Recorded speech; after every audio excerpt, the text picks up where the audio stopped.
Right, so it's the 7th of the 8th, 2024.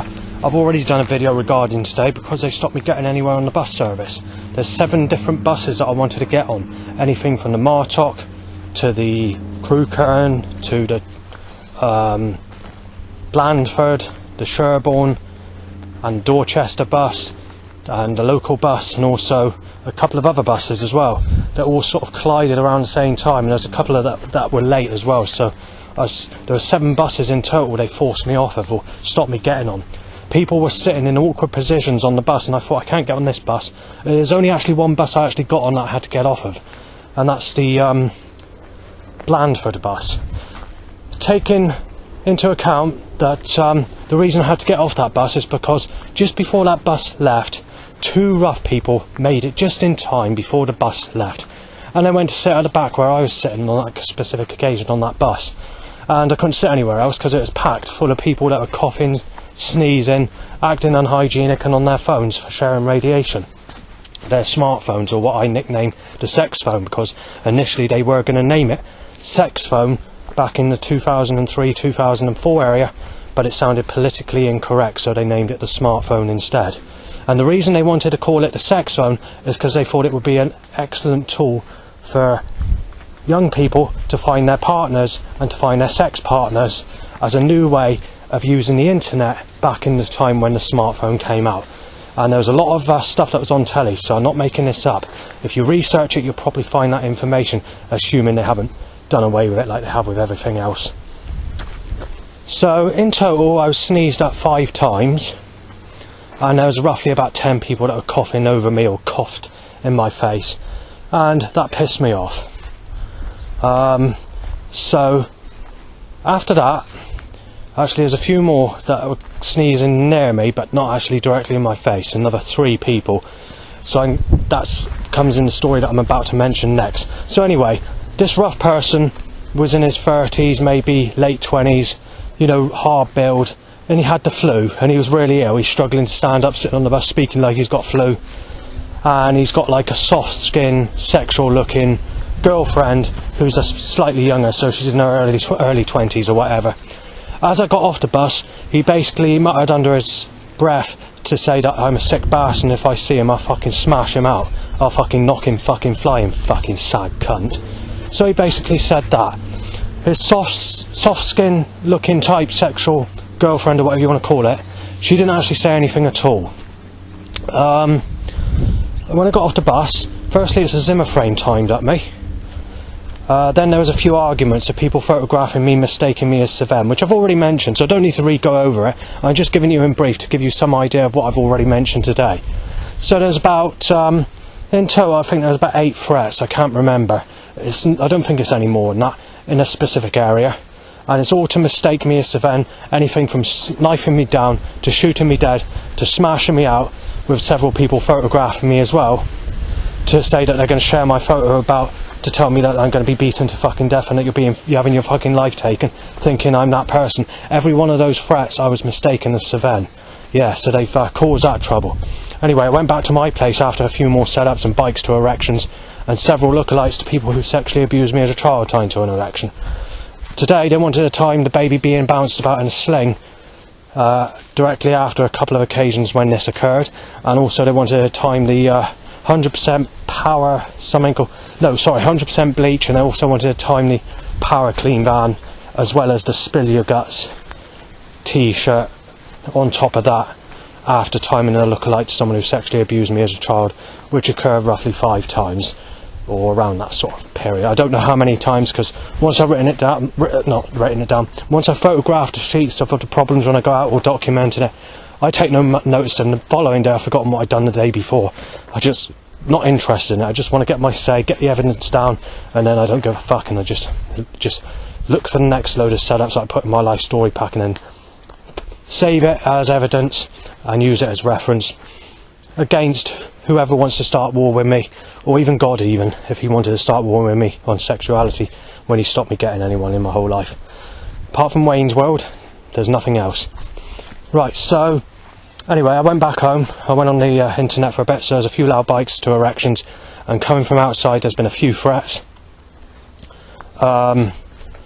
and obviously I've been experiencing this burning problem as well, caused by whatever's causing it.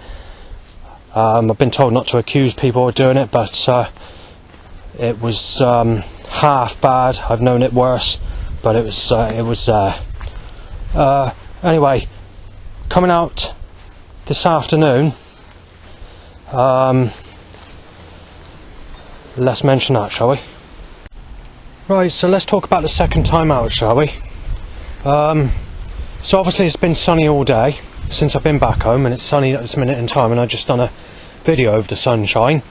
I'm currently at Barwick, which is not planned, because obviously I was going to go on the bus today because I wanted to retake a picture of the sign, as I wanted to do, but I couldn't because obviously, as I mentioned in the video, I was forced back because of control force against me, setups and organised whatever, fucking up my movement.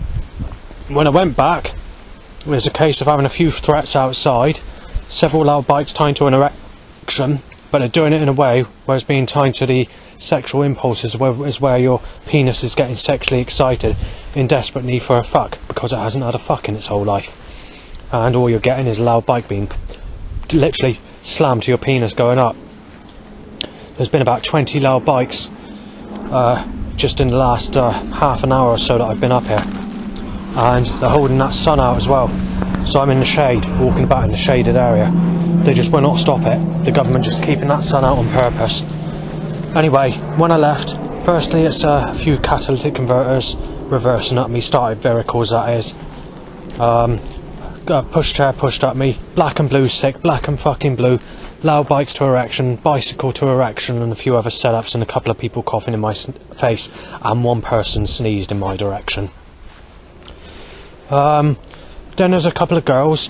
Take into account, on this specific occasion, when I passed this specific girl with the grey top at the traffic lights, there was actually a 15-second cloud cover where it actually looked like it's grey cloud, just in that time period of when it clouded over, which is very, very sneaky, because the whole day has been quite literally sunny. We'll come to this a little bit later on, the cloudy sections, but it's not much. It turns out that this girl with the grey top, because she had a grey top, actually looks very similar to this Lauren of this sexual painting curse that I mentioned. So she looks about 60% to how the person on that painting looks. So she doesn't look exact, obviously, but she's got that appearance in her face to resemble that lady on that painting. Now I need to go into that painting because obviously, for those of you who might only be watching this specific video, you're not going to know what the painting's about. So please allow maybe 10 minutes for me to get through that. Or just skip the 10 minutes if you don't want to hear about it. So basically, what's happened is if we go back to 2015, 2016 area, there's a lady that worked in Tesco's, which is at Highbridge near Burnham-on-Sea. She has a boyfriend called Mike. She has 2 ginger-haired boys, and her boyfriend Mike has threatened to smash me in and got aggressive with me in the past, and he thinks I'm severe, he thinks I'm a woman beater and rapist and all the rest of it. In the earliest days of when I was being mistaken as Saven, and I was getting the threat from him in around about 2017, 2018 area, and where things got, just as the Saven threat came in basically. She initially, who worked in Tesco's at Lauren, she is a sexual smooth skin type lady, and she had a specific face, which is not very often you see these types of looking females, but it is a sexual type, a very sexy type, just that it's not the blonde type that all my enemies go with. She saw my CD case where I write stuff down on, and it had a piece of information on it, and it said if anyone's single and wants friendship, please contact me or whatever. I can no longer go around with a piece of paper in there saying that, because people are getting violent with me. And going back to June 2022, it got so aggressive, people were saying everyone's had sex, and that you're a liar and that you're a sick cunt, and I was chased with a knife, which is why I posted some USB sticks containing my life story pack to foreign governments across the world, basically, costing me nearly £10 to post the letters. So I did several of those because I was hitting the roof, because I thought that, because they're like trying to hit me off or whatever. Anyway, as far as Lauren goes, she fell out with me and she doesn't like me and she thinks I'm Savannah when she sees me, and obviously it's too late because she's a single mother and all of that. So that's the end of that when it comes to that Lauren. In 2015, 2016, they had this painting on the internet, but I didn't download it or anything like that, I just seen it. And it's one that comes up quite frequently. It wasn't one of those rarer paintings, it's a frequent painting. Anyway, in more recent times, because the lady at Martok told me this, that this is a newish painting that's been put on a postcard. The one I mentioned when I didn't get the painting initially, and I said there's a picture of the, of what I'm about to explain. And the lady at Martok, when I took a visit to Martok to go into the Yandles, she actually gave me the name of the actual person who painted that painting, and saying it's a newish card that's been published. So I don't know how new, but she said it's quite recent. She said it's one that's sort of just been published and it's just been put on the shop shelves, in the card shops. But it's been taken out, hasn't it? It's been taken out of the card shops, and I can't find it on the internet when I go and look for it. So I tried doing a bus trip for a second time when I went there, when the lady told me this, because initially when I went there the first time, I saw the card, but it didn't sink in because it was a hot sunny day, and I thought, yeah, it's a hot sunny day, I'm not going to take much notice of it, and just left it at that basically. But what happened then, when I was walking to the bus stop, we had the 4:20, which is 4:20 PM last bus home, and I thought, well, it's too late for me to go back and buy that painting or go in there and take a sneaky picture, because I missed the bus and it's like a 6-7 mile walk, and I thought I'm not walking back, and it was hot sunny weather. So anyway, I'd struggled to get on the bus to go back there. Eventually when I did, that card wasn't selling in there, so someone bought it or they took it off the shelves. So the lady in there gave me the name of the person who did that specific painting. I want to get to that painting and tell you the details of it because it's very interesting. But let's just firstly go to what I'm talking about at the moment. I lost that piece of paper where she gave me the name of the painter, but she said it's actually a localish artist, but it's a well-known artist. Anyway, I lost that piece of paper. So about 3 months later, when I could get back down there, I went there again to ask the sort of same information. But I was being insulted as Savannah, being treated as a sick cunt and a child rapist and a woman beater and woman rapist and child beater or whatever. And in the end, I never sort of could get any sense out of her. And she said, no, I don't know who done it. She was being quite sarcastic about it, and she didn't give me any information at all. So then I started looking for the picture or whatever. But from the time I very first saw that picture for the second time, not the one in 2015, 2016, it's like it set a curse on me from the actual time of seeing it in there in 2023, believe it or not. Because ever since I've seen that card in there, every single day, including today and yesterday, and all the days since that time of 2023, they've been circling that sky with that sun around me, causing it to be blue skies and sunshine where I am, and cloudy everywhere else in that sly pattern. So let's get with this painting, shall we, and give you an idea of what it looks like. So it's an abstract painting, and obviously it's not on the internet. They've slightly taken it off the internet, so I can't get the picture off the internet, and they need to sneakily take the card out of the card shops so that I can't locate the picture or photograph the evidence of the painting existing. But it can be confirmed that it's been on the internet and it's been in that card shop. So it basically has a boy, it's a man that looks like a boy in some ways. They've designed the picture, it does resemble my face in some ways. There are specific photos that are taken of me where it could look near enough exact, but it would be more of a side view of my face rather than a direct look into my face. So yes, they have had to do the painting in that way, so it's not good, is it, to start with? So the picture of what looks like me in some ways has a picture of this man holding a torch in one hand and a clipboard or a notepad in the other hand with a pen in the top part of the clipboard or notepad or whatever it is this person is holding. And then after that, he's got a backpack on, but coming out of the sky, out of a cloud, you have a sexy lady. And this is why I call it the Lauren curse, because it looks similar to Lauren. Not identical, not a match, but similarities are there to apply Lauren. I mean, as far as I know, they could be on about somebody else. If they have done the painting on purpose, it might not even be Lauren. It might be someone else. It might be a future person that they're referring to, you know, but to apply me, basically. Now, I don't like the sunshine at all, but I'm being cursed with the sunshine. I'm going to have to put up with the sunshine because I'm being violated in a cursed way.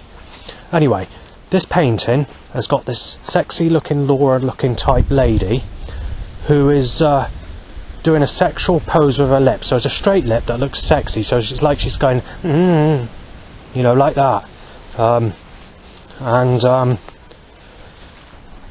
she's laying her body out and like, I'm sexually looking for you, I want sex with you, I'm desperate for sex with you, while holding her hand out, and out her hand comes the sunshine that's shining down on this man that's walking down the path. Now, to look at, they've designed the painting so it looks like a smooth skin type of woman, and to make it look like the woman's age to roughly about 23 years of age. As far as the bloke that's walking down the path is concerned, it's hard to work out the age because I can't remember what the picture looked like properly. I just didn't take much notice of the picture when I saw it, but if I was to guess, it'd be someone up to about my age, maybe a bit younger. If I remember, it's a bit younger, but it could be, it's one of those pictures where it's not age looking, it's one of those pictures where they just made it look like someone on the path, but to resemble my face slightly in the picture. Right, if they can stop timing loud bites to erections like they've been fucking doing all day, and get with this, because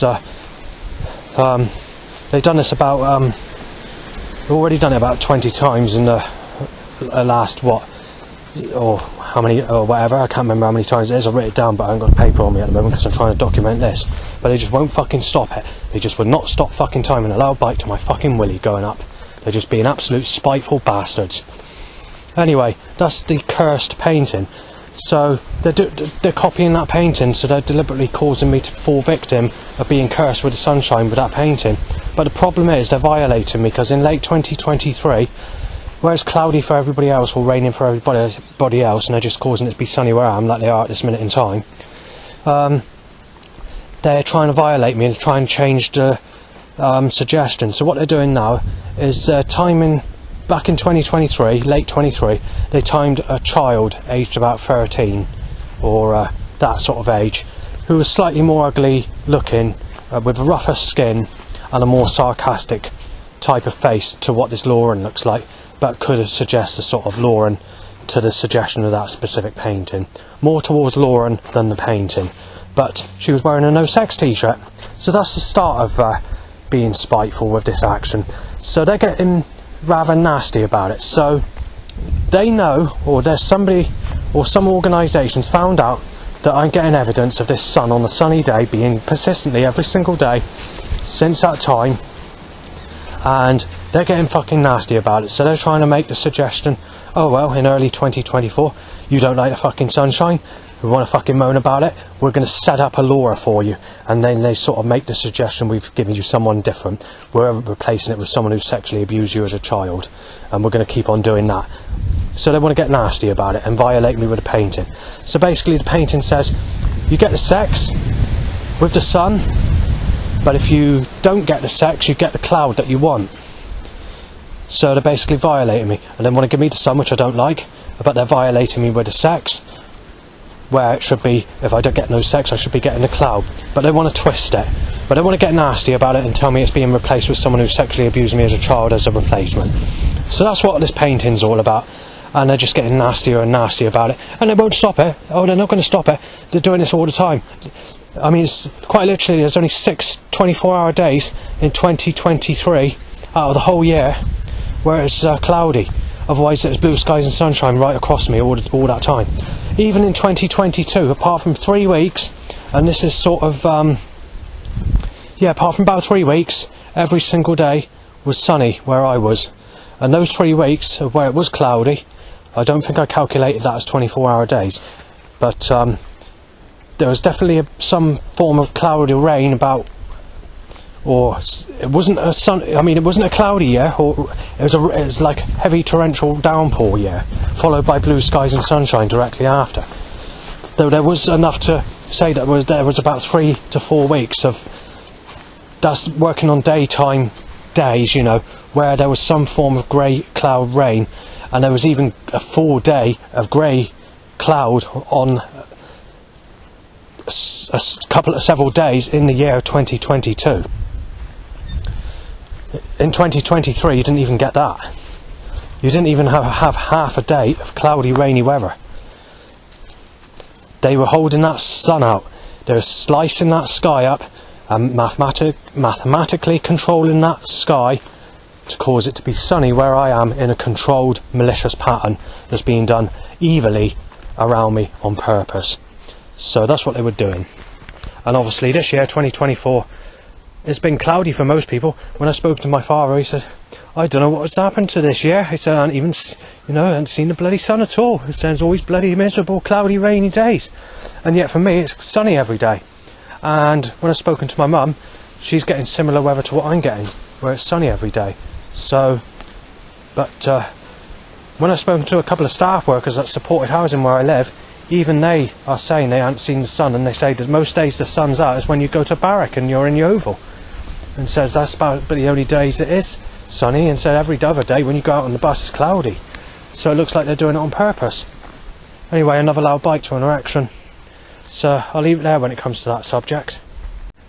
There's just been over 10 minutes of police sirens, and in a way to say, you rape Sadie, or you're a sicko, or you're a child abuser, or sick, or whatever else. Just going on and on like that. Purpose sirens, just back and forth, just repeating that while I'm trying to document a documentary regarding these first names.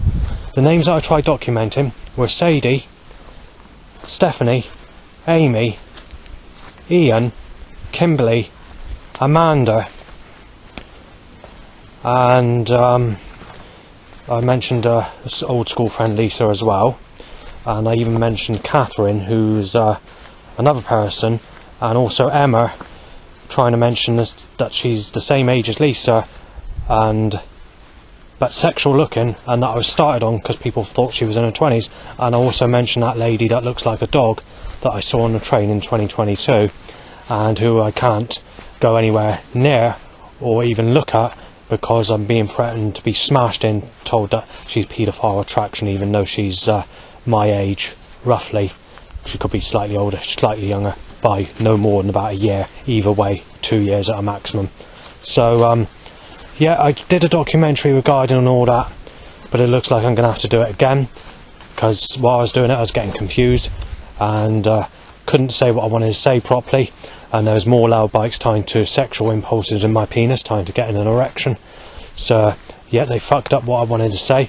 But just to clarify, with all those names I just mentioned, I've not had sex with any of them, regardless of whether they've been a child, an adult, or as far as it's a girlfriend, or sexual relationship.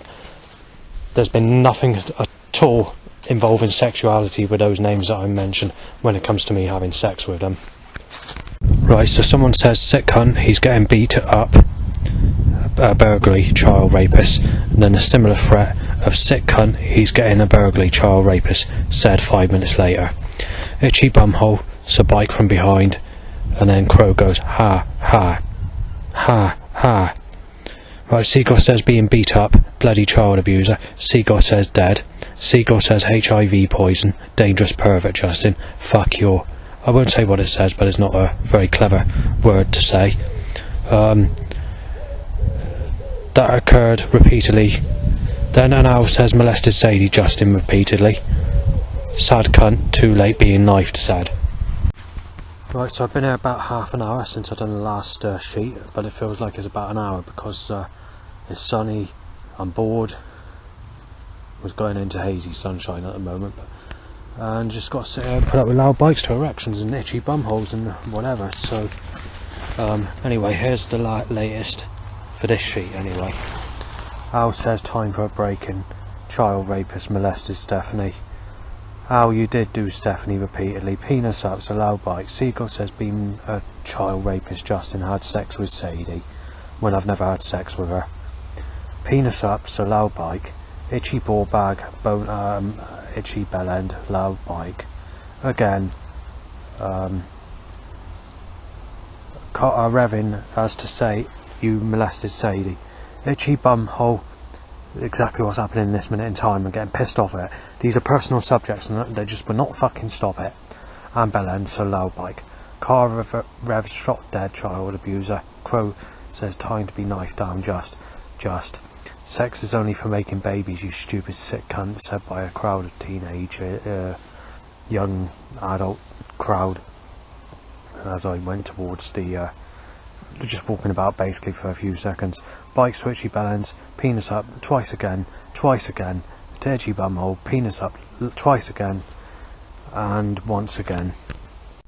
We had this earlier. I kept this. If I kept this on record, I would have got it, but I didn't know what was going to happen. So we've had police sirens, and then a fire engine's doing a beep to say pervert, pervert. It's like a sort of horn sound, and then police sirens are being done as to say molested Sadie without verifying the facts first. And just a repeat of that for about 3 minutes, possibly 4 minutes. And I'm getting a bit pissed off of it because the police are insulting me, and this is a reason for recent graffiti and why I've lost my fucking temper at people, because the police are fucking useless and one-sided and making mistakes and fucking terrorising you as a sick cunt when not taking into account that you never had sex in your whole life and just nailing you as a sick bastard, basically. As far as police go and all the rest of it, it wasn't since 2023 is the last time I actually they're doing it on purpose. They've got a problem with me being here for some reason in this cemetery. Where basically, when they last saw me, they basically started a disagreement with me, saying that if you report anything, that you're going to have to be arrested. And then obviously saying that you have to report it to staff, and started having an argument with me regarding specific subjects that were going on back at that time. Well, as these things got worse, what happened was they gave me a final warning, and I was not supposed to leave messages, not report anything. It's to staff, just to staff, and they supported housing. And they said if anything gets reported, anything at all, regardless of what it is, then they're going to arrest me, and it could take it seriously. And they said it could be mean being fined, or very serious, or even a jail sentence. So I just had to sort of do that now. So yeah, they've changed since I moved from Burnham-on-Sea. If we go back to when I was living at Bridgewater, they wanted to come to my place on a regular basis to see if there's children there, or to sort of ask what's this business with Stephanie, and I tried making accusations of this Stephanie business when I've never been with her. They don't really say much on about the Sadie business, but they did on the Stephanie. That all calmed down come the end days of when I was in Bridgewater. The police started to be a bit more happy with me, as if they weren't too bothered with me and weren't harassing me as such. At Burnham-on-Sea, they seemed to be they were a little annoyed that I called them on a regular basis due to specific issues, but they agreed that there is things going on, and said, but we prefer it was a little bit more serious if you sort of or we can, when we've got free time and we haven't got too many people that we're dealing with, then we're quite happy to sort of see you or whatever, and that sort of thing. So that's how it worked then. When I moved to Yeovil, there's a lot of stuff that was made up about me, and it got reported, and stuff that was mistaken as me when it's possibly done by other neighbours at that time. This is before the new neighbours moved in. This is before Peter moved in, before Sam moved in, before Shannon moved in, and Grace. This goes back when we had the more sort of active neighbours that were loud. There was quite a lot of stuff that was mentioned that I don't even know myself. And then the police went one-sided after stuff went and started arguing and started questioning me about things that I haven't done. So then they started as a turning point, and then from there on the police are just basically claiming I'm sort of sick or whatever, except for one occasion when I was speaking to them in an earlier part of 2023, and they were telling me that as soon as you're 18, it doesn't matter what age you go with. They said as long as the person that's you're 18, as long as the other person's happy with what your age is and whatever. And they said no, it's not 25 and all the rest of it. They said it's 18. And then one of them said, obviously about your age, it would be more recommended if you went with someone about 21. They said that shouldn't be a problem. but that's the last time they sort of spoke with some sort of social thing when I was sort of moaning about this sexuality.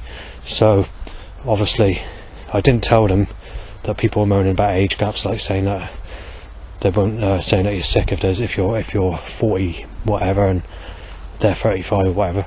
They just because it wouldn't sound good, they'd just start a disagreement and they'd probably laugh. But actually that is the issue today. So anyway, I'll leave it there on that part. Right, so it looks like people want to fucking take the piss. So child molester being beat up, child rapist said in temper. Yeah, I don't know what's happened to these people, whether they've been minds are chipped or whether they're psychic or whatever, but either if they're psychic, they're making mistakes because I've never had sex with children or a fucking woman. Right, so the next thing is loud police sirens. That's more on top of what I mentioned, as to say extremely sad, with pauses and suggestions with different siren sounds made. Crow says knife down, you're sad. Car revs child molester just very clearly, and that's really clear. The rev is like really clear. My name, again, the person doesn't know where I am, so what's causing it? So they're chipped or what? They've been told by the government. What's causing it? Incidentally, I'm in the cornfield because I'm doing something, because I want to I'm waiting for the dusk to come in, not so much when I drink, just to do some walks at dusk, night, because I'm getting bored of all the fucking threats and fucking trouble and everybody taking the piss out of me or whatever. I just want to do something different for a change, because I'm feeling very fucking low. That's what you get for living in Yeovil. I mean, I wouldn't have moved from my old place, but because of the energy weapons that are causing different problems, like eye problems or whatever, that's the reason I had to go to where I am now, and obviously it started there. I made it to the steps, which goes to the main road after about a minute down there. I'm not going to go down there because that road's always busy, and I'm not in a fucking mood for setups, so I want a sort of easier evening. Usually they time allow bike time to an erection every time I come here. They did last year. Last year the field that went into here wasn't closed off, but there's a new sort of pathway which they've made public, which used to be private, which is right next to it, which is handy, because before the field was closed off, it was that path that was private, and now it's been open to the public. So they made way for the public to come in here, and they've also cut sections out of the cornfield so you can walk down here or whatever, so people can go for walks or whatever, take their dogs out, do whatever. At the bottom of this field, which I'm not going to be going down because I can't be bothered, I think it was last year in September, where these two people were getting off with each other, and I was not very fucking happy about it. So the girl was aged somewhere between, I can't remember the age now. I was trying to get a picture of what I saw in my mind a minute. I think it was about 8 to 11, something like that. Then you had this person that starts on me, because he was aged about 22ish, and he was basically doing her. I couldn't photograph it, obviously. I couldn't film it because obviously it's illegal, He's definitely that age. He's definitely around that age. He's definitely out his teens. The person that was doing that girl. I don't know if it's a family member he's fucking, a friend, or what. Girlfriend even, just an age gap at difference. I don't know, but they were doing it, and I wasn't very happy about it. But what made things worse is going back several months before that, maybe a bit longer than that, I can't remember the time frame now, is exactly the same bloke that's in his early 20s that is built like a brick shithouse, muscly as anything, but he started on me when I was down the path where Jack the Treacle Eater is, threatening to smash my fucking head in, saying I'm a sick cunt, while mistaking me as that person called Savan, saying if you could get out of my way quick because I'll bash you in, you're fucking sick. He's sad, and just sort of said that. So basically in some ways he's got a nerve of telling me I'm sad, because if he's having sex with a girl aged 9 to 11, obviously he doesn't see that as sad at the age of 22. But like I said, I've seen many things like this in the past. That's just one incident. I saw him on a second occasion as well, down the same path. And he put basically, I can't remember what he did, where was the other person. I think he just walked past, but made a move to say, get out of my way because I'll fucking bash you in. Sort of a move like that. Like, I'm not fucking afraid of you. But didn't say anything. That's the one I'm thinking of. There's so many people that give me threats and started on me down that path in the past. It's hard to remember which threat is which. That's that. But I've seen worse than this though. If we go back to, I think it's the year 2008. I think on the carnival night, there's one, you had Bridgewater Carnival where I went down to the Dandos, which is relatives, and I stayed there. And then obviously Ricky Hux went back with Sadie. And then obviously I went back with, I think it's Christopher and Jason. Which was, and I walked back with them when Sadie and Ricky went back initially. Because I had quite a few threats, and they were playing a jungle track as well on the floats on that specific year. And through the loudspeaker, they were saying that Justin's a rapist, tearing him apart, and they were doing that illegally, but they were getting away with it. But back then I didn't think of filming it or audio recording the evidence. I was mostly a digital audio recorder. A camera I never used for filming, hardly, if at all. And the audio recorder was at home. I didn't carry one out like I do these days. But yeah, that's what they were saying over the loudspeaker. But then again, at the Palace nightclub, where the fire brigade was outside the Palace nightclub one night, they said, Justin raped Stephanie. When you see him, smash him in, tear his life apart, tear him apart. They're saying slice his wrist to creator God, tear him apart. And stuff like that from the fire brigade. But again, they're getting away with it. That was audio recorded until police raided my flat, where I lost sections of the Deep Depression Life Story Pack, which included that on Deep Depression 2 or 3. Possibly even the first Deep Depression pack, I can't remember what year it was. So, Deep Depression is my life story pack. I think I might have mentioned it earlier on this documentary.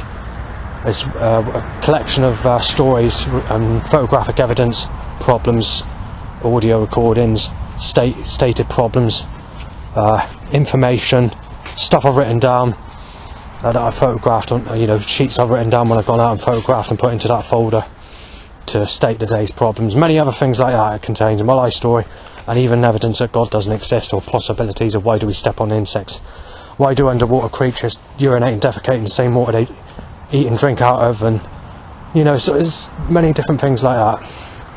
But that was mostly in the first Deep Depression pack, because initially it was on paper, and before it went into a Deep Depression pack, somewhere between 100 and 300 pages, I can't remember the exact number, in very small writing, I chucked of all these problems that I was stating, just as I got my new second-hand first ever PC, which was Millennium Edition Windows. And when I did, I noticed that I ended up chucking those sheets away without photographing or anything like that. And I prayed to God for days to get better. But what happened?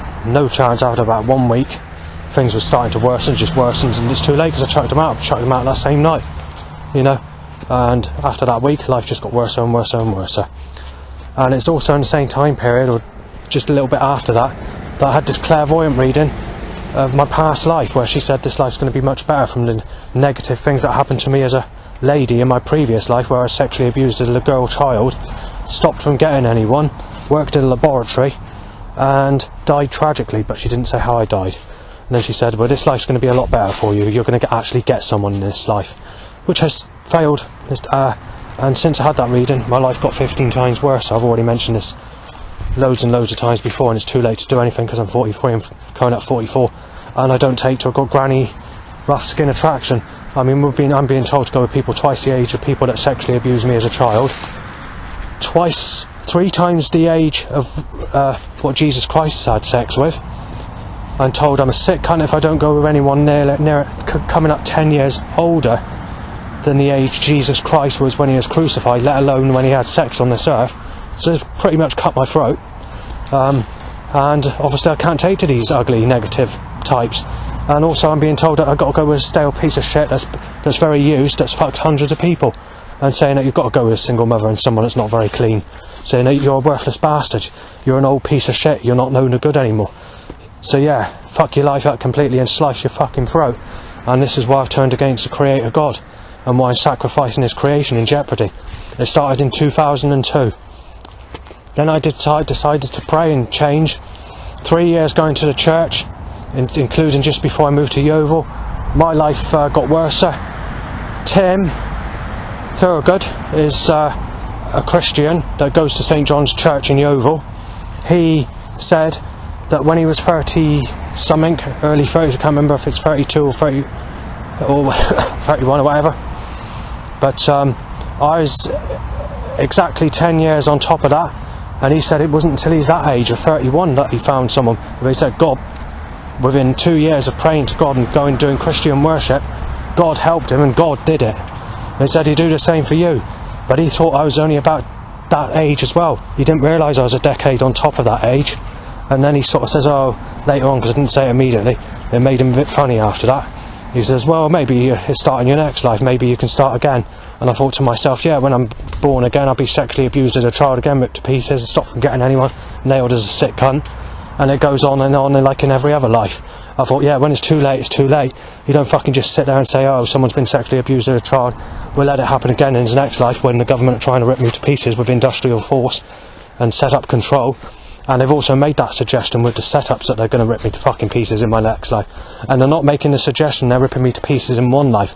They're making the suggestions that your days are outnumbered. We're just fucking ripping you to pieces. It's part of our religion, the government's religion.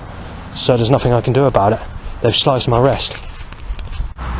Also, since the year of 2022, they've been making the suggestion that they're not just going to sexually sex the guts in and out me as a baby when I'm reborn in a new life, but they're going to be making the suggestion that they're going to play about with me with poker sticks in a fireplace and do that sort of stuff as well, which is not a suggestion that's ever been made until 2022. We've had nasty, I mean really nasty fucking setups even before the lockdown, really fucking nasty, but never to the extent it is now. When we come out of the lockdown, they're bringing back the Wayne business that they dropped out in the first year and a half that they started that when I first moved to Bridgewater and West Street in 2005. The Stephanie business, that even died out. Even the Sadie business died out. They're all coming back in the new setups that occurred since the lockdown. And this Amy business. So, there's nothing you can do about it. And they're also accusing me of stuff that I haven't done, which goes back to the times of when the police came around. And now they're resurfacing that with that structure with more force against me, and I'm getting more trouble from people because of it. So it just goes on and on with, like that, you know. There's nothing you can fucking do about it. And obviously at this minute in time the police are going back to their same idea as what they were doing back in 2008 with the Sadie business and Stephanie business. So, but they don't know, you see, since I moved to this area, they don't know about the past and that and what stuff's been made up. And they're going by documented information, probably it's all made up. But people knew me personally when I was like the people in authority, like the social worker, the doctor, and some of the police officers, and they knew that some of the stuff has been made up about me, and they have told me this. But the thing is, they're not here to. I'm not in that area now. I'm in a new area, so they're going by stuff that's not true, and it's coming back at me with the same stuff that was occurring back in 2008. And I'm getting the same threats reoccur as well, same problems, same trouble. So there's nothing I can do about it. And I've not had sex in my whole life apart from being sexually abused as a child. So it's all kicking off. Nothing I can do.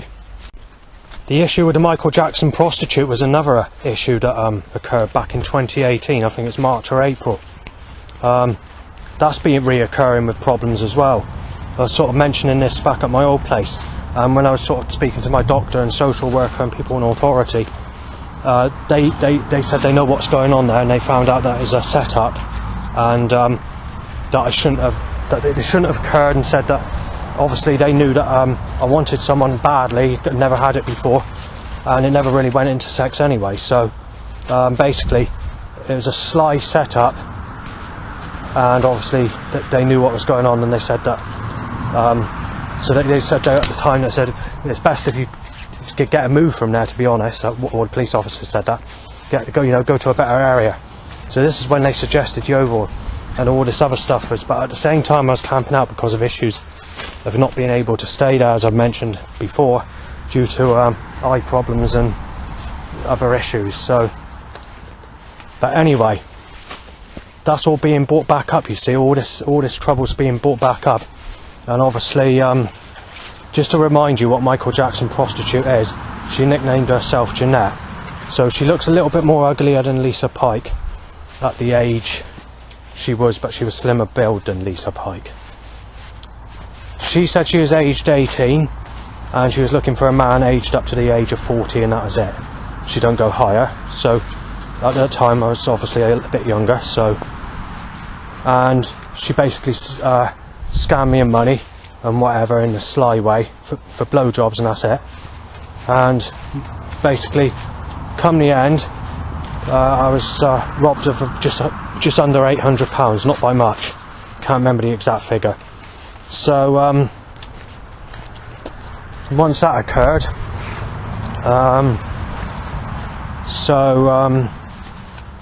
later on, the neighbours in the building had a conversation in the corridor which I wasn't supposed to hear, and they think that it's set up by Dan, and they reckon that it's caused by a possibility that to get money so that they can move from one place to another, or for the new neighbour to move in. But the likelihood is for the old neighbour to move out, and they needed the money to move out, and that's why they scammed me basically. On another occasion, they're saying it's caused by Oliver, but I can't remember what was really said there, but that was mentioned.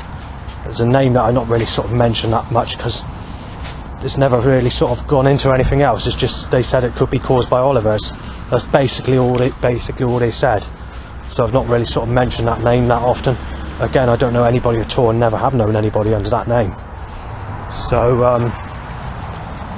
obviously, then obviously in the summer, actually there's another thing I want to mention. I saw Gemma on a regular basis on the beach in lockdown, and there's also another person that's roughly about the same age, maybe about 2 years younger, maybe 2 years older, but that other person, she was a bit more negative looking. She didn't have the smoothness in the skin, but looked very similar to Gemma. And that other person was also a single mother of 3, though she was polite and said alright, we sort of spoke on the beach because of being polite. I was going to coffee mornings in that time period or whatever, socialising new people, church or whatever, or just after lockdown, in that sort of a time anyway.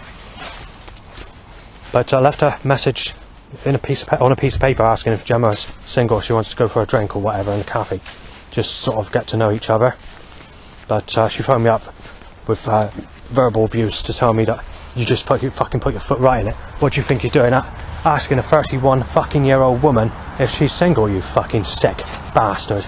Look at your fucking age, you're what, nearly 40? Something like that, she said. They said, you're lucky to fucking be alive. I tell you, you're going to end up fucking smashed in and fucking beaten to fucking death. You know, you're saying what I got behind me is all the Blake lot, saying you won't stand a fucking chance, you've just fucking lost your life, you fucking put it right through. And just fucking saying, I would have reported you to the police, but I'm going to do it my way. I'm going to fucking, you know. And then she said, bye, in a sort of spiteful way. So that was the end of that. And although this might not be connected to her, in that sort of time, April time of when I moved the second, well, in 2022, when I moved to Yeovil, a person pretended to be Scott and wanted to say he wanted me knife dead on the railway track at Highbridge, saying that you're a sick bastard and whatever. And then he met up in Bridgewater instead, and I managed to sort of get away, but I had to sort of shout and scream sort of to get out of the way, because obviously this person's hard built, not someone I could you wouldn't be able to stand your ground. He's built like a brick shit house, a hard person. I don't know who it is, I've never seen him before. However, it gets better because the type of person he looks like has a similar face to quite a few people that were starting on me just before I moved, and people that have started on me in the past. So there's several names it could be linked to, and I don't have any contact to do with any of these people. because I don't know who it is, but it could be partly connected to Amanda, which is Sadie's friend, Kimberly, it could even be Sally Ann, it could also be Gemma. There's a small chance, but it could be connected to Amy. But then again, I haven't messaged Amy, so it's unlikely it was caused by Amy. Because I don't really sort of have communication, because I don't get on with people. But it could be connected to those. It's not going to be Sadie, because I don't sense it would be, because when I spoke to Sadie in 2016 area, 2015, when my mum visited, everything was all fine. Actually, I've spoken to quite a few of the Dandos recently in the last couple of years, and they're all okay with me. So probably every member, in fact. So yeah, every one of them. Yeah. So yeah, it's all good there. Obviously, we don't have meet or see each other, or go to people's houses or whatever. But it's all good, if you know what I mean. Sort of how it used to be before this stuff came in. Incidentally, the person who nicknamed himself Scott, who wanted to attack me at Highbridge Railway and saw me in Bridgewater, he actually had to film me in the process of when this occurred. So I tried to film him back, but unfortunately the camera decided to switch off, and the crow went ha ha ha ha ha ha, and the seagull went ha ha ha ha ha ha ha, like that. So that's the end of that. And then the crow kept going ha ha ha, and making and there was a load of animal voice sounds on the day that I eventually got back to Street before I got on the next bus to go home of that specific time period. Also, they didn't drop the setups either on that specific day, because when I left Bridgewater, where he wanted to smash me in and take my life, because with a fights are not like they used to be. I mentioned this on videos going back a couple of months ago. If you end up in a fight, you have to go and slice that person's wrist and throat, and some people inject you with a weed killer needle. But in most cases, a fight, once you're on the floor, it doesn't end. So once they kicked your head in and you're on the floor, they then have to put a knife in you several times to make it clear that you're down in the fight. And that's what makes fights dangerous. It's not a normal fight these days. Even a normal fight is dangerous. But yeah, most fights contain a knife now. And in a lot of fights, not most of them, but a quarter of fights, you have to have your wrist sliced and you have to have your throat sliced when the fight takes place. So it's just the way people are, and it's the way people fight today. So you've got to bear that in mind. So when a fight takes place, you've got to be prepared to cut the wrists and or have your wrists cut and your throat cut when the fight takes place, and be prepared to be knifed at the end of the fight when you're down on the floor. How many times? I don't know how many times that person will put a knife in someone, but I guess I'd say it's quite a few times before they finally think that the fight's good enough and that they finish the fight. I saw quite a lot of fights in the year of 2022, which is my worst year ever, because I had anything from 40 to 140 threats per day, and every single day of that year I had at least 40 threats, apart from the first month, which was January. But even, in sections of January I had at least 20 threats per day most days. 40 from February onwards, or late January, every single day at least. Even sort of when I was camping at Portland in that year. And after that, it was September, October, November, they're still reaching at least 40 threats per day. And it started to get worse again in December, of up to 140 threats per day, if not more. And it wasn't until 2023 that things started to calm down and everything started to relax. And then there was days where there was only about 6 threats a day, and you could go out with about 3 or 4 days without there being a single threat. This year, on average, it seems to be about 5 threats per day, so it's good this year until up to about the beginning of July and the month of I can't remember, but since basically the last 3 weeks, threats have been up to about 40 threats a day, mostly remarks, mostly mild, but it's picking up and worth mentioning. But anyway, the fights that took place in that year 2022, and a couple I saw in 2023, not many in 2023, they all had a knife on them, and I noticed they did aim for the throat and the wrists when they fight. But that's how a fight works now. That's why you've got to try and avoid yourself from a fight, because you can get injected as well with weed killer, diseases and everything else. It's not safe now. When you're dealing in a fight, you've got to be prepared that the fight's going to go into a real serious issue. So you've got to be prepared that when a fight takes place and your life is in danger, you've got to try these tactics of trying to cut that person's throat and wrist as fast as you can. Not that you want to, but that's the only way you can fight now, because everyone do it. There's not just one or two people that do it, everybody are doing it like that now. I just want to mention that between November 21 and December 2022, right to the end of December that is, because December itself is the nastiest Christmas ever. Apart from the 2008 period, where I had threats from the Palace nightclub. Then again, when you consider the threats you had at the Palace nightclub, the accent's different today. It's not the same. There's more shouty, like dog barking accent. You didn't have that stern, dry and sarcastic, I'm gonna give it go accent. It's like more sinister, more fucking start war accent than what it used to be back in 2008. However, it was violent, it was nasty, but you didn't have the snobbery accent that you get today. But anyway, 21 to 22, there was about roughly, if I was to guess, about 100 people that nearly attacked me, or went to take chase, or got out of the car shouting their heads off, ready to take my life, and where things got nasty. But also in 2022, there was another incident which wasn't my fault, which they only started doing since after the lockdown. Before the lockdown, they weren't doing this. I'll give you some information about that in a minute. After the lockdown, what they've done is when I'm at the bus stop, waiting for a bus, they're timing a young lady to pass on her own, on her phone usually, or a girl passing, and then they're timing a lookalike to myself to go chasing that person in the same area where I am, to make it look like it's me, so that it comes back at me. But obviously it isn't. They've been doing that on quite a few occasions, especially directly as we came out the lockdown in the year 2020 and 2021. Before that time period. Hasn't happened so much when I moved to Yeovil, but that's what they were doing back at that time. And also they're timing lookalikes to people who sexually abused me at a child time to erection as an increase. I think it occurred before the lockdown, I'm not sure. But before the lockdown, I mentioned this on other videos, I may as well mention it since I'm doing nothing else at the moment.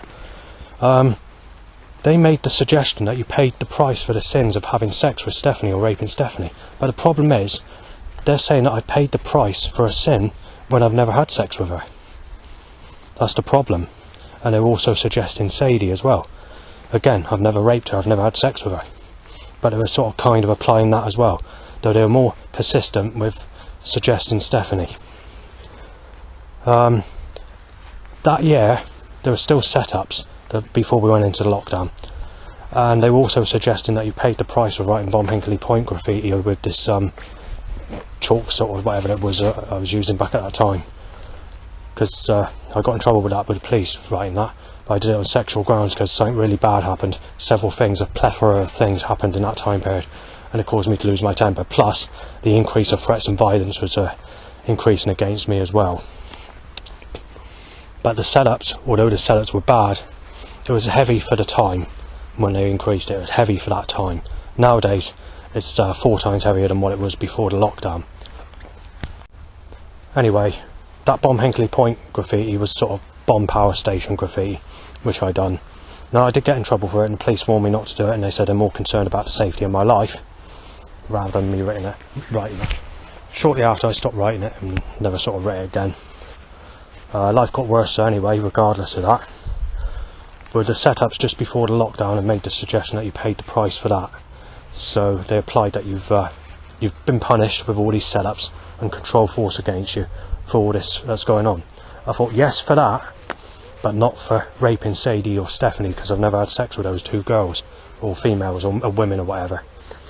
But they wanted to suggest, in particular, Stephanie, and I've never had sex with her. But they want to apply that. Anyway, the last 6 months, setup started to ease. Just went this is 6 months before the start of the lockdowns, all this action started to ease completely. And I started walking into sexual looking people that are actually smiling at me and like as if they're happy with me, you know, sort of, and said, alright, even people 20 years younger. And I was seeing people in relationships at the same time with age gaps of over 25 years, and it was seen as normal. And I thought, it was rare you see that, but even at that time, I didn't sort of, although people were moaning about the age gap, I knew it was quite normal for people to have massive age gaps. But it's only in recent times where I've noticed that people have done more massively, that it's becoming more of a serious thing. So how they've managed to get in a relationship at the age of 50 with someone in their early 20s, I don't know. But then again, I was told Leanne Selway was, and I was told Rebecca Adika is. They've been with men that are older than me or my age, and it's seen as normal, and she's only in her teens or early 20s. They both are. And yet when it came to Gemma, she told me I'm sick because she's 31 when I was nearly 40, and yet this age gap between me and her would be exactly the same as my parents when they were together. So there's a lot of things that has gone against me because of this new rules and the way people are today or whatever else. But anyway, no matter what I mention, the other bad bit of news, apart from Gemma, is taking that one specific lady out of the equation.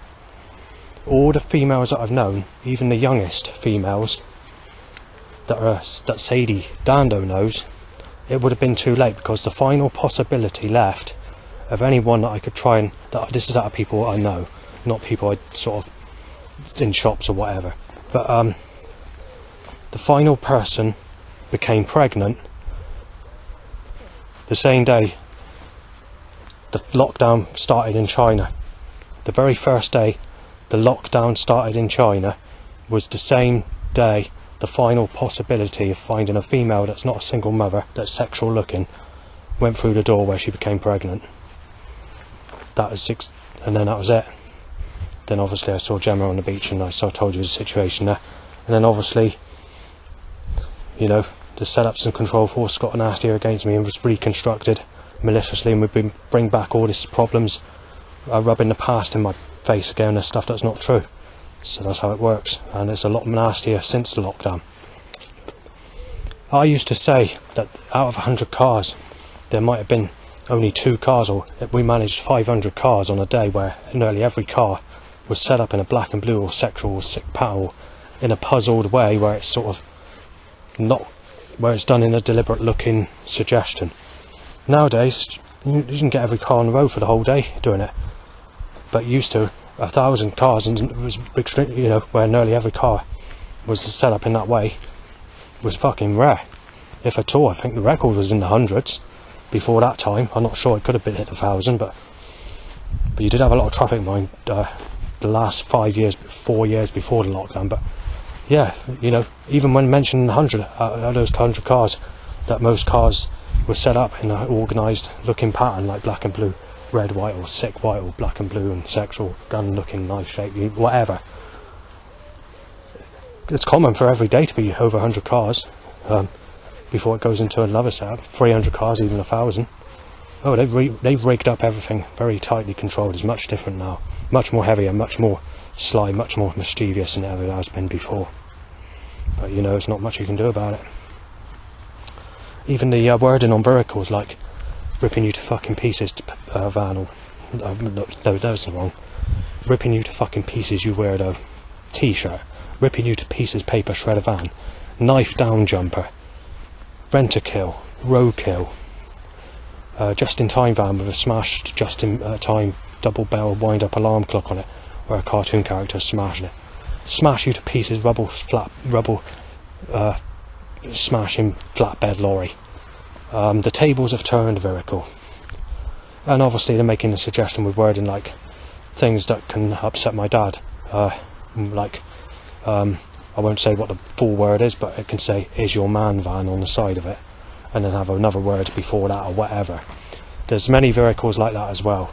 And since I mentioned it, my dad told me he wasn't happy about it, so I don't mention these sorts of wording on vehicles. And obviously since that time they gave it a break. come the beginning of January 2024, they think to themselves, oh well, we don't give a shit, we'll just time that van every single day, and that's what I've been doing. And obviously I can't photograph it, because if I put it on the internet, it's going to upset my family, and I don't want to see my family upset due to stupid setups like that. But that's the way they do it now. And the other thing that they do is they're taking the piss out of people dying and thinking it's funny and saying that your whole family's died and they're cheering about it or whatever. But, you know, it's the way this control force is going, you know, with the very, very cold wood, and they're hitting drain covers over and whatever. And one of the most frequent things that they're doing is timing an overhanging trailer to rip my legs off from behind when I'm walking on the road, or colliding vehicles. Now, they've always done that for years, but the type of, the more, it's getting more malicious, more nasty and more controlled and more frequent. Well, there's two people that came into the graveyard when they passed. I said alright and all the rest of it, and as they walked out they said, "Paedophile Pio, is he?" I was interrupted, as I mentioned. So yeah, there's other things I want to mention, not just by the issues of road control, timing vehicles to smash me up or whatever, but also timing things like branches to fall out of trees, or timing bricks to fall out of walls, or glass panels to fall out of streetlights, timed to the exact second I walk under. But at the same time, they're causing the animals to speak, causing the animals to, in a corrupt way, you know, like enemies talking or laughing about you being raped as a child, or saying you're a sick cunt, or you raped her, you're going to be knife dead, you're a child rapist, you're going to be beaten to death, you're going to lose your life, ha, you're being born again and raped as a child when you're born again, ha ha ha. You know, seagulls and animals and dog barks all saying that. It's all coven, it's all cursed, it's all done like it's like the creator god's fallen, or whoever's causing it, I don't know, but I'm not exactly sure who God is or whatever, because the government wrote the Holy Bible, you see, to keep the world in control. And when it comes to the Islam religion, they wrote that as well. Not quite sure about when it comes to Hinduism, as it could be collected together, but I do know that on these conspiracy videos that I was watching in 2012, that when it comes to Christianity, and it comes to all these places, and fake bones that they find of Jesus Christ, that, you know, religion's done is done by the globalists, the elite, to control everybody's minds, which I didn't even know until 2012, you know. But in 2012, when I was trying to look for a girlfriend or whatever, it was too late.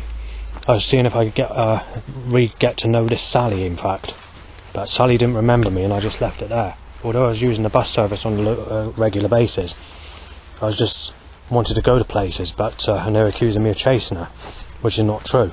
But believe it or not, this Leanne that I mentioned like just now is actually, at the time, she would have been the same age as this Sally, but she was actually younger by a couple of months than Sally, and yet she was with someone in her 40s, and back then I was only 33, something like that. So just proves the point that why am I being nailed as a sick cunt if I only fancy people in their 40s? So the question's out, doesn't it?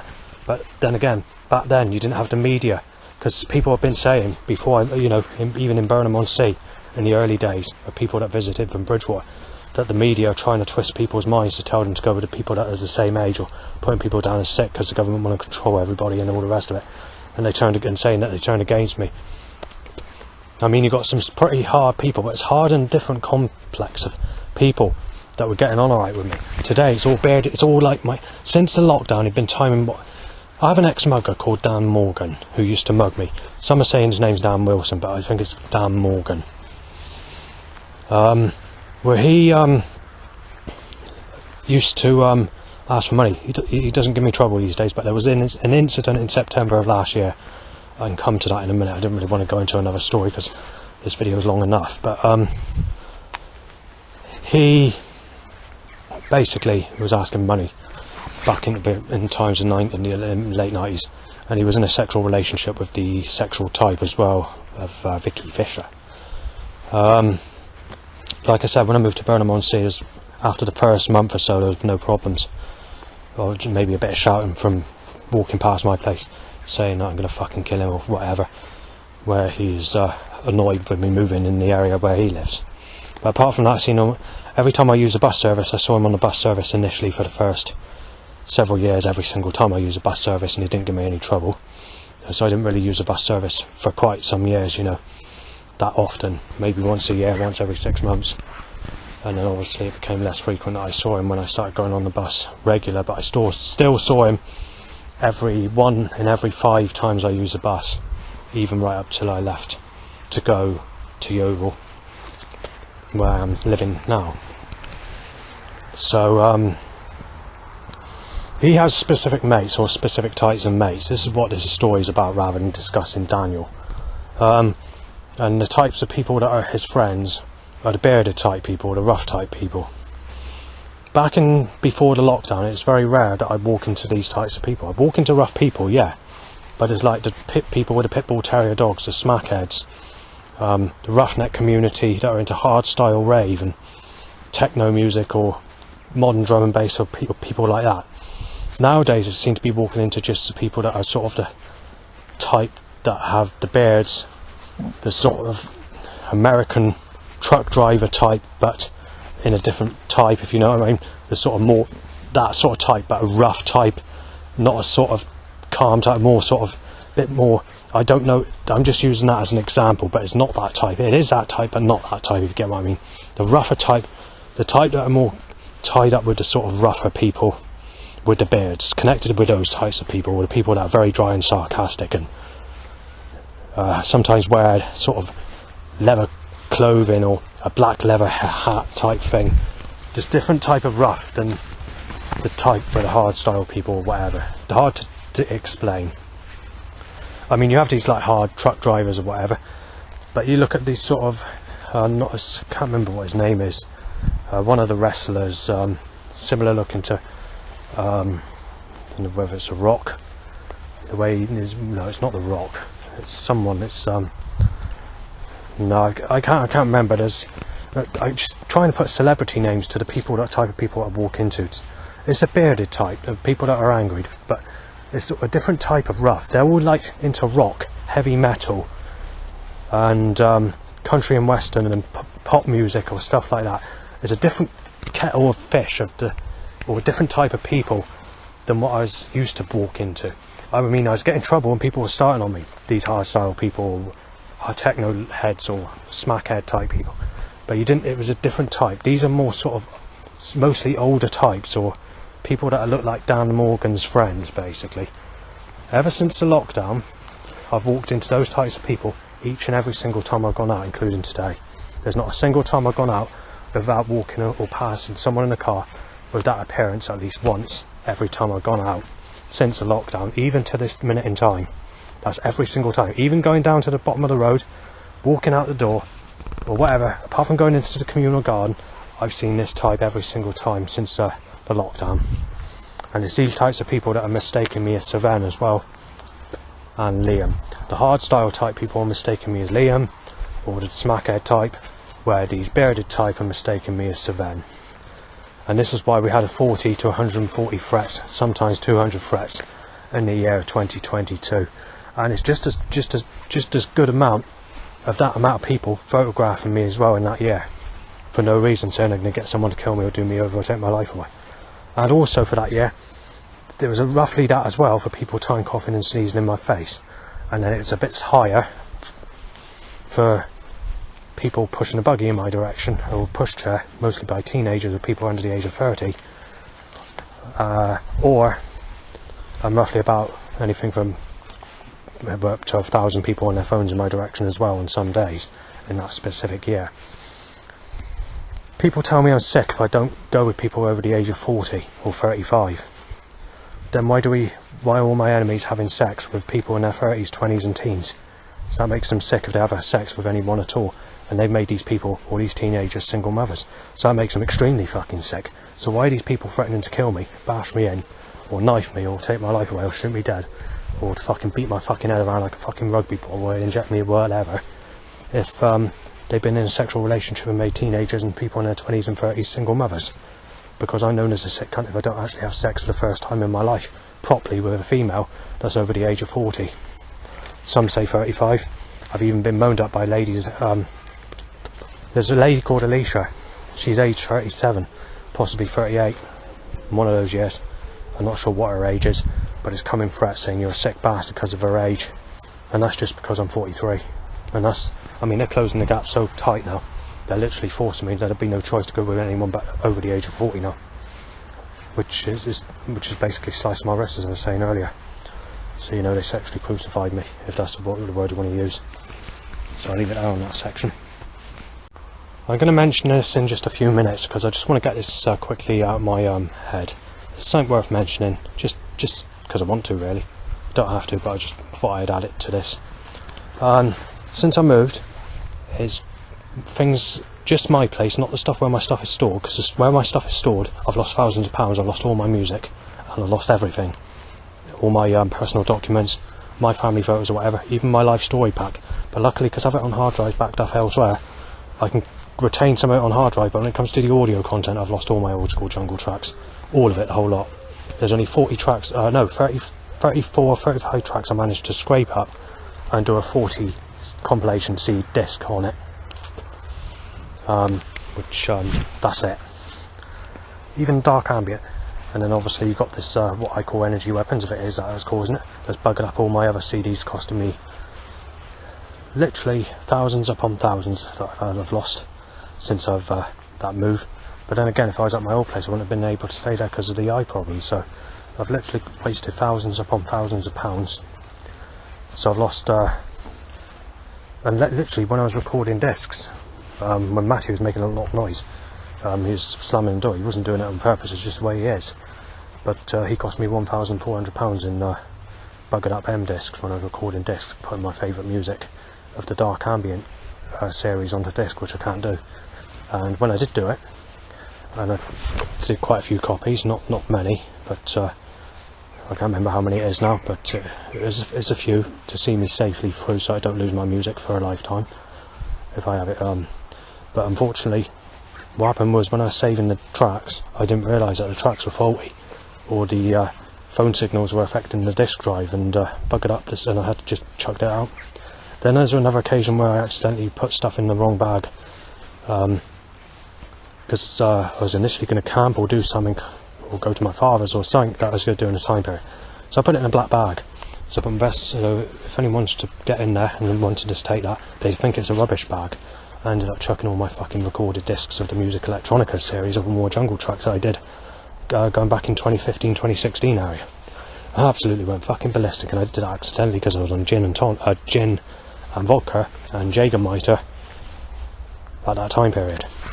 And it was 2 weeks later when I found out I put the wrong rubbish bag out. I wasn't drinking many cans, and I just left the bins there to pile up, you know, and didn't think of it. And I realised I chucked the wrong bag out when it's too late. So you had that, and obviously, like I said, the place where I played, not only has it been broken into, but I've also lost some money of how much I had to pay per month to keep the stuff stored at the place of where my stuff was stored. So I'm absolutely fuming. I've lost my whole life, really. All my music, the whole lot. There's nothing I can fucking do about it. There's a few I hidden out going back several years ago. But the problem is, even though they're on M disc, because of the weather conditions and all the rest of it, when I took them back to dry them out and play, none of them worked, and I had to chuck them out. So when you're hiding discs, that's not an option. You do lose your content.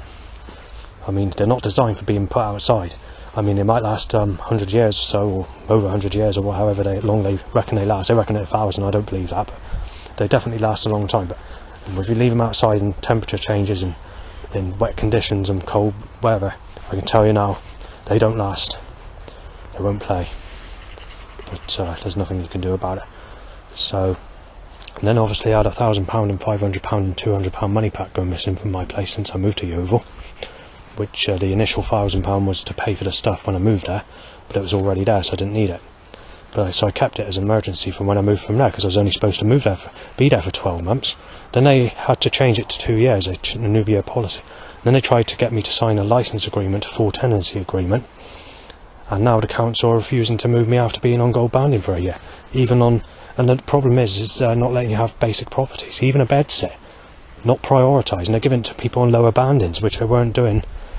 They're working it a lot different to what they used to. It used to be the higher banders and the first bidders that had the highest priority. It doesn't work like that anymore.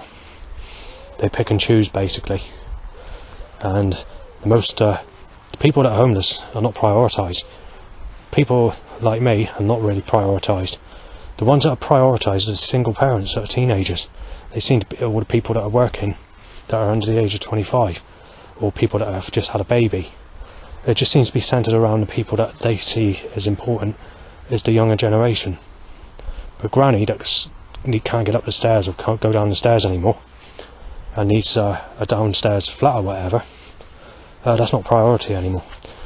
The only thing that's priority is these youngsters, the younger generation. That's it.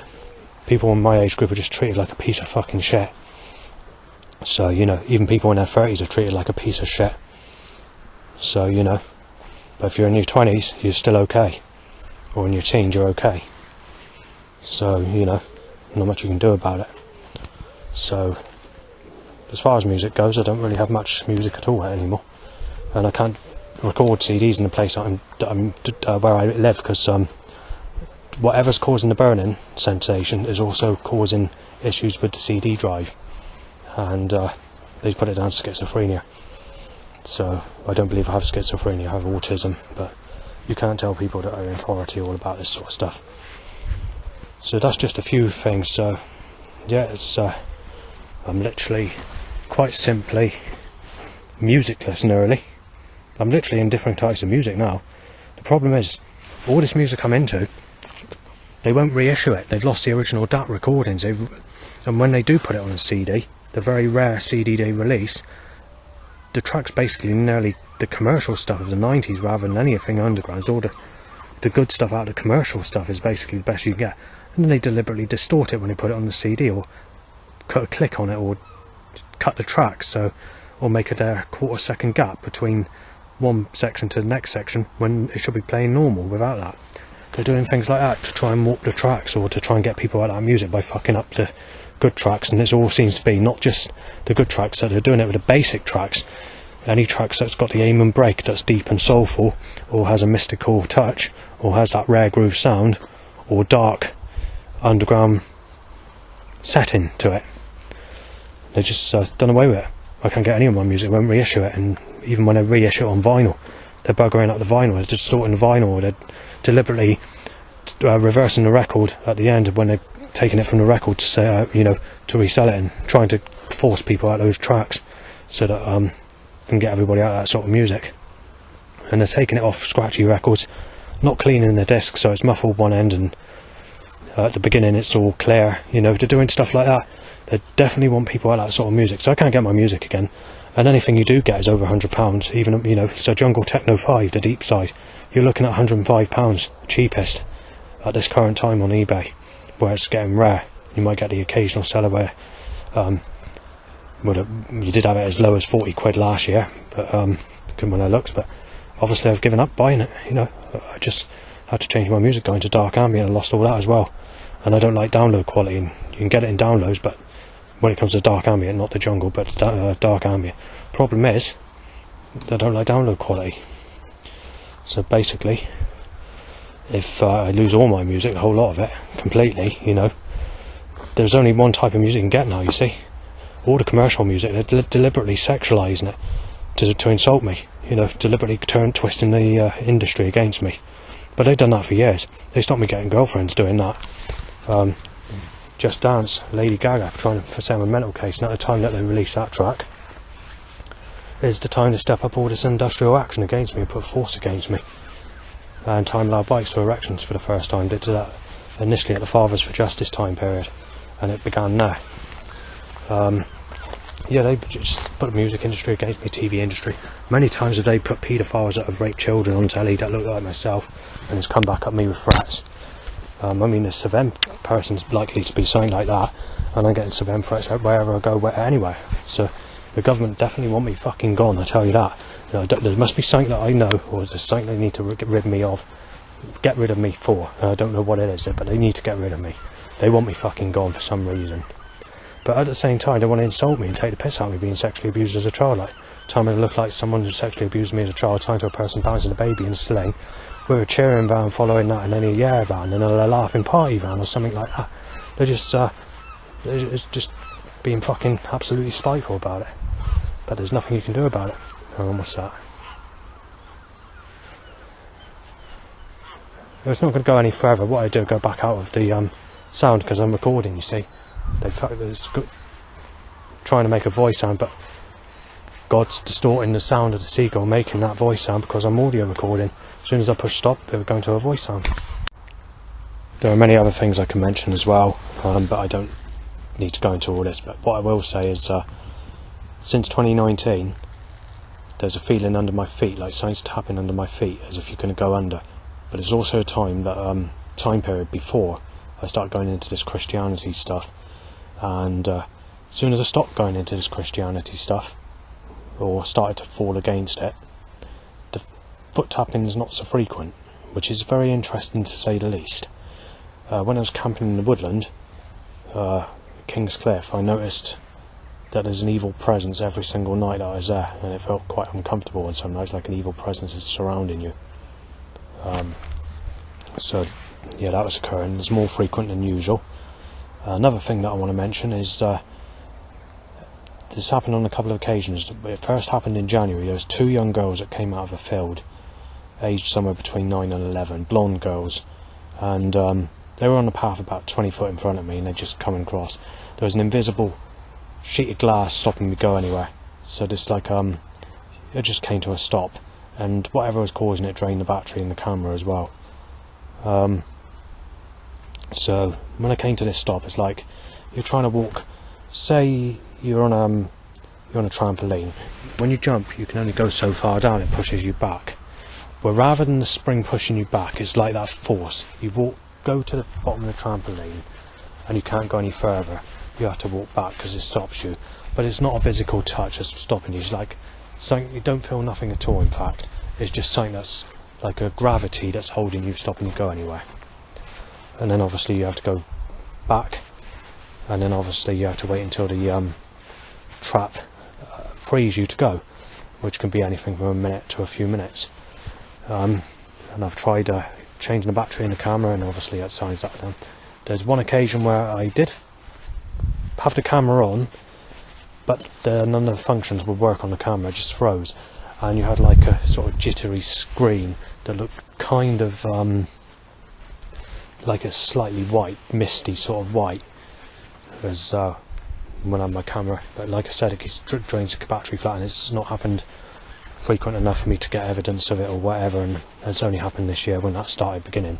And then obviously at the time that occurred, a seagull went ha ha ha. So there's many different things that I can mention, but I'm just going to keep it quick and simple, because obviously I'll probably leave it there on this recording, but and just keep you updated with the rest of the setups of the rest of the evening before we come to an end. And I'll put this on tomorrow, because likely I'll put this on tomorrow rather than today, because I'm not going to be back that early. This is on the internet I'm referring to. So obviously there's still going to be stuff that I'm going to be mentioning, so when I stop this specific section, I will include the rest of the problems of today. Right, slight headaches occurring, I noticed, and Al's been saying you did do Sadie repeatedly. Just before that, a bike revved, tying to an erection, saying molested Sadie, revving molested Sadie, shoot him down. There's the owl. Maybe I'll do it again. It needs to be disguised every time I stop it. Comes to a sudden stop.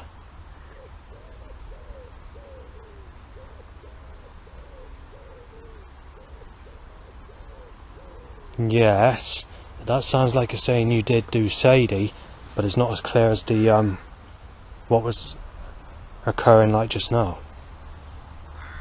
Hang on.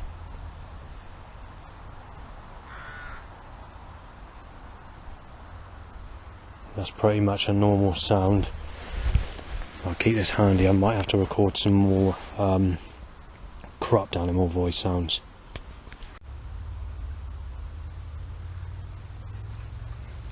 Right, so we've had another loud bike to an erection.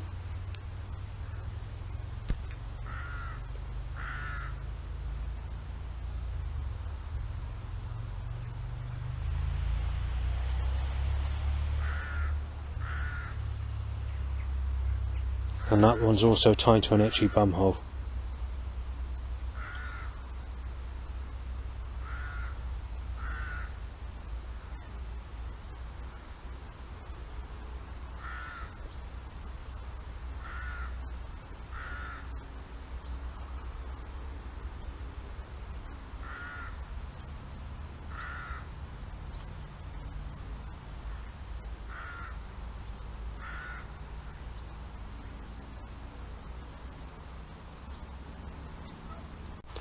just to let you know that a decade has gone by since I was doing the regular things, which feel like it's only yesterday.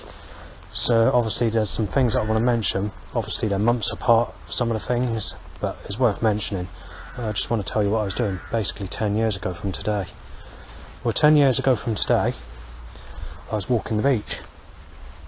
I was lighting lanterns on the beach, you know, paraffin lanterns, and I was filming it next to Breen Down, so where the rocks are. I was filming that. I don't know what month or whatever, but that's the sort of thing I was doing 10 years ago. I would have gone to Breen fish and chip shops, mostly in the evenings, because sometimes I had a hangover where I drank. I don't know why, but there was a certain time period where I was getting hangovers, and maybe had a bit more than usual that I drank. And I was still on the special brew actually back at that time, so that might be why. Or I might have been trying to cut down, which causes headaches, I don't know. Yeah, and I'd have some chips, sit next to the old streetlight, because there used to be a yellow streetlight down in the Seagull Inn car park, and I used to sit there, and then I'd walk the beach coming back, and then I'd look forward to my beers in the evening. So that's what I was doing 10 years ago. And you know, it only seems like yesterday. The other thing that I would have done as an alternative is I was sitting under the jetty, lighting some incense sticks with some candles, and maybe have a voodoo doll, practicing some love magic, which doesn't work basically. But when it came to Christianity and trying going to church for the last 3 years before I decided not to, that is where things took a toll, and action was taken against me maliciously. With the actual voodoo dolls or the new age practices that I was doing back at that time, it's more of a case that wasn't doing nothing. Nothing sort of got negative, nothing got better, nothing got worse. It just remained a stable issue where, since I've been going to church, is actually things have taken progress to actually get nastier and worse, like what I mentioned about 2022. Anyway, well, let's talk about going back 10 years ago, shall we? So that was basically what I was doing 10 years ago, and there'd be the occasion where I'd go into the chip shop after a long walk down to Barrow church area to have some chips from the Chinese takeaway that's closed down on the seafront. And also 10 years ago there'd be the occasion where I walked down past into the boatyard area of maybe towards Highbridge, and but not actually in Highbridge, just down that area, maybe sometimes to the edge of the apex, and then walk back the other way. So that's 10 years ago. When you think how long 10 years ago is, these are things that you only think about or hear about me doing the other day, you know. That's how fast the time's gone. Quite literally, that's 10 years ago. And I still got no one, and they're pushing the age up higher and higher and higher, and I haven't got much life left either, because of my age. Because I'm 43, coming up 44. Right, let's go to 15 years ago, shall we? What I was doing 15 years ago. Actually, whether to go back to 20 years. I'll go to 20 years in a minute. Let's do 15 years ago. 15 years ago would have been before Sally was using the bus, and where I was accused of chase. Now, when I was sort of wasn't. Obviously I wanted to try and get to know her, but she didn't remember me, and that was it. I left it at that. But I was using that bus not because I was chasing her, but because I wanted to go to places, and I was going to places on a regular basis.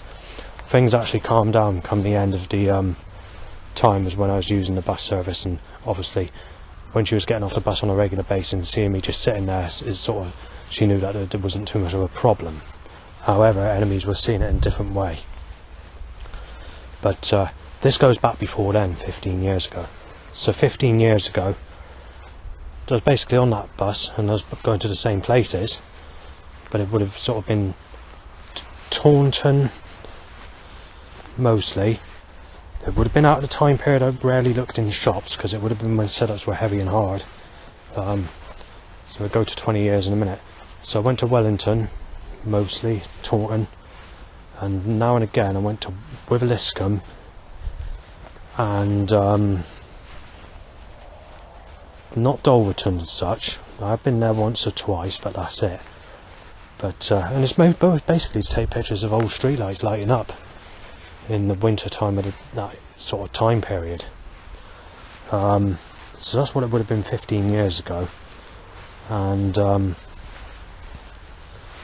you know, it would have been the old-fashioned streetlights, and it was before the surveillance threats came in or anything else, so it was a lot calmer back in that time when I was being mistaken as that person. So I did a lot of canal walks, so the canal walks were pretty good. Trying to think what else. Yeah, I did lots of walks and visiting my father's, and I think we're doing bicycle rides at times. It goes back quite a while now, so possibly it might be in a time where I stopped cycling. I can't remember, but it's sort of may have just been cycling just about, and did cycling, you know, in different places. It's quite good, but so I was doing that sort of thing, and I was still into the paranormal to some extent, but I wasn't taking it seriously as I used to take the paranormal if we go back some years before that. So that would have been 15 years ago. If we go back, I'd say 20 years, but I'm going to call it 19 years, because it's easier to describe 19 years ago than 20 years ago, because 20 years ago I was in Beach Court mental hospital, homeless until they found me a place, and that's where I got West Street in Bridgewater. And I sort of there was not really much to mention of that year, and I had a lot of threats in that specific year, but the year after is the one that I like to mention. So I went to Bridgewater Library, started using dating sites trying to find a woman. People that were actually older than me, who were sort of sexual looking females, actually saw me as a sick bastard, because they didn't realise that my age was they couldn't distinguish my age, and they thought I was older.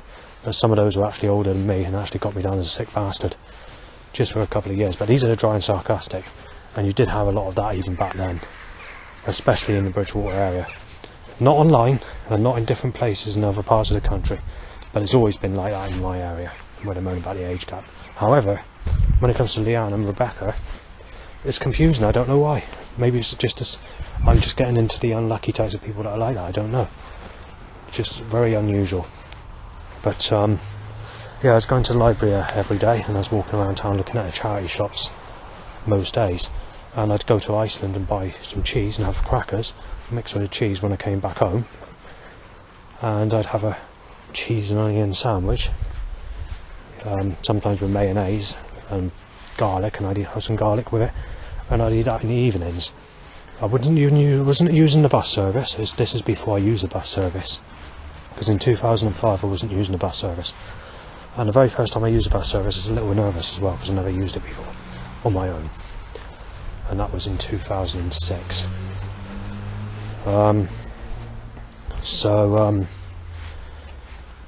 Yeah, I was doing that, mostly walking around town.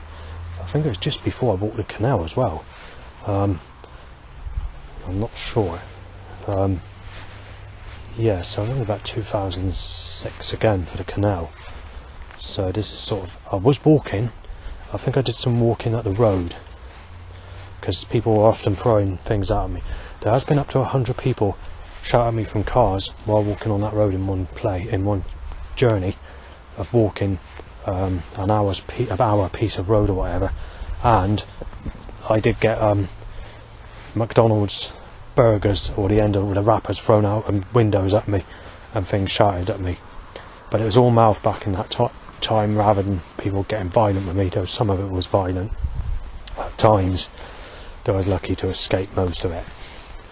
There's more mouth back in those days, but it was very risky when you're walking around Bridgewater, because people were much more ready to attack you and that sort of thing when we go back to that time. Let's go to the years of 2001 to 2003. 2001 to 2003, I did actually, a lot of people on the estate in North Peverton had a disagreement with me, and they fell out, and initially Then we had the music industry being twisted against me, which they thought was going in favour of me, possibly. Then once that occurred, things started to ease a little. And then obviously, there's a lot of the girls that were only about age 9 or 10 at that time, which all the people that called me a sad so-and-so back at that time for looking at, I've actually had sex with them, believe it or not, and been in relationships with them where they've grown old and, you know, in the 30s now or whatever, or high 20s now. So, you know, they literally, yeah, they've accused me of saying I'm a sick cunt. The people have actually called me a sick cunt because I've looked at people like, I'm trying to think what her name is. Louise Nichols is one of them. Told me I'm a sick cunt for looking at her, and the person that told me that has actually been in a sexual relationship and been with her, and so has another person that's been with her. So, you know, it's like that. But anyway, let's stick to 2001 to 2003. It's also the year Scooter was bringing the music out that was twisted against me and trying to hit people off that listen to drum and bass. He also brought out another track which is twisted, and several other tracks which promoted violence on me and other issues. It started to get nastier and nastier. It also stopped me from going with Susan, who turned 17, but that wasn't the reason. Yeah, she just turned 17. Obviously I was in my early 20s, and back in that time 16 was the legal age of consent to have sex with a woman of any age when you're an adult, and they decided to up the age to 18 for 1 year. Because of that up in the age of 1 year, it caused Susan to turn against me, and then they dropped it back down to 16 again. Then over time, over the years, they just sort of upped the age of alcohol from 16 to 18, and from 18 to 21, and then to 21 to 25, and much the same for smoking or whatever. And now people don't think they're think they're an adult until they're 30, because of them being brainwashed by the media, as I was mentioning earlier on. But let's skip that a minute. Also, there's a lot of people chucking out old school rave, jungle, techno, you name it, on vinyl because of Scooter's music, and they're trying to put down all the old school stuff as sick music and anything of a time before 2001 or whatever. Didn't wash with most people, as the vinyl still exists to this day on the Discogs and other places, but there are lots of people that did chuck out old school stuff, not resell it on eBay or places like that. In fact, I never even heard of the eBay or anything like that back at that time. I did get Jungle Techno 7, however, by a neighbour who had eBay, and I won it for £8. But Jungle Techno 5 was selling for something like 100 something or whatever it is, and or 95 quid or whatever, and Jungle Techno 4 was something like 65 quid in that time. Obviously that went down in price. The cheapest I've ever known my music to be on the internet is in exactly the same time period I moved to Burnham-on-Sea. But when I did purchase a lot of my music back, the problem is they were using some form of laser or something that was causing eye problems, and at the time that I got my music back, it all had to be chucked out again because I lost my music due to the issue of that. And now, since I moved to Thorn House in Yeovil, we've got a burning issue that's occurring, whether it's cause or whether it's frequencies in there, whatever's causing it, which has caused me to have to chuck out more CDs, losing my dark ambient on top of the jungle. So that didn't happen for the first 2 years I was there. So some of the music that I did, like that 40-track album mixed with a few jungle tracks and dark ambient, whatever, was safe. It was rescued because I posted 2 copies to my mum, 2 copies to my dad's, but there's only 2 copies at my dad's and none at my mum's because it got stolen in the post. So I'm quite unlucky with my music, I tell you. Anyway, going back to 2001 to 2003, there's a pretty dark, gloomy time period. It was a very hot summer in 2003. You had an overnight temperature of 30 degrees outside with the windows full open, which is the hottest overnight temperature I've ever known in my life. So obviously nowadays it's hotter. We've reached 35 degrees, which is this year. 34 last year where I had to camp. 35 I just buried it this year and stayed there. And basically that's it for 2003. It's sort of, I noticed a lot of my enemies. What happened was Scooter brought out a specific track. I think it's Scooter's The Night, and all these sort of men who have not, apart from me, because I was sort of seen as a piece of shit, so it didn't go in favour of me. But all my enemies, you have men in their 30s and 40s, and they were giving like young teenage girls or children to them as partners or to have sex with. That's what they're doing back in that time. So sneaky how they did it though, because, you know, it made you sort of feel like, well, why are you giving these people when they're sort of, you know, even younger than me back at that time. So, you know, 11-year-olds were going with people in their 30s or 40s, and they would start digging at me, you know, and they're shouting at me. These rough people that are offering these young girls to these people, and they're just saying, this bloke's had a bad life. You get the fuck out of my way before I fucking bash him. That's what I had said to me. You know, saying he deserves something. I don't give a fuck if she's only that age or whatever. But they get on alright, they love each other. Fucking leave it up, or I'll bash your fucking brains in, fucking knock your fucking fly in. So that's what I was told, you know. And yeah, I'd never had anyone or whatever, just because of this finding out people back in that fucking time period. So obviously, yeah, obviously you wouldn't get that today. People wouldn't do that today. We're in a different time. But people were a little bit more strange back then, or were more happy to help specific people back at that time. But because I was always seen as a piece of shit or a dangerous bastard, it's always been the same with me. So from square one, since the start of my life. I mean, I was stones thrown at me as a kid. You know, I've had it right through. It's just an unfortunate life. God wanted to plan my life in a fucking nasty way, so, you know, that's what he did. So obviously I live up to my name just in time. But when it comes to sexuality, no matter what I say, what I ask for, or whatever, it's too late, you know. So if you go on a dating site or try and it's too late. You're not going to get anyone. You just have to accept that you've been sexually crucified and just, you know, put up with it. I mean, I was putting, before, if we go back to 1998, 99 area, I was giving my uncle's telephone number, putting ads in the shop saying that I'm 16 or whatever it was, 18 or whatever it was at the time I did it, and they're saying looking for a sexy partner, and no one ever phoned up, and the two that I did had a bit of a disagreement, and I stopped from doing it, so I took the ad out the window, and that was the end of that. Then I came into the age of the mobile phone. I didn't really know how to use a mobile phone properly, but I did have the mobile phone in the sort of early 2000s. Not a smartphone, just an ordinary phone, same as the type of phone I use today. And I put a couple of messages in the shop. I had people phone me up saying I'm a sick bastard and that you're, and all the rest of it. Same as today, basically, but the early stages of it. The first 2 years I started paying for dating sites using postal orders, money order payments at the post office, because I don't use that anymore, postal order payments hardly. They closed the sites down on me. There were 50 one year and about 50 the other year. Then from that time onwards I wasted thousands on scam sites and that closed down on me or stopped me seeing members, right through to the end of where the 2018, 2017 when I stopped using them. The only actual place where there's been activity and not fraud is Beaver Street, but prostitutes are not the same anymore. I mentioned this on another documentary. A prostitute is supposed to give you hardcore sex.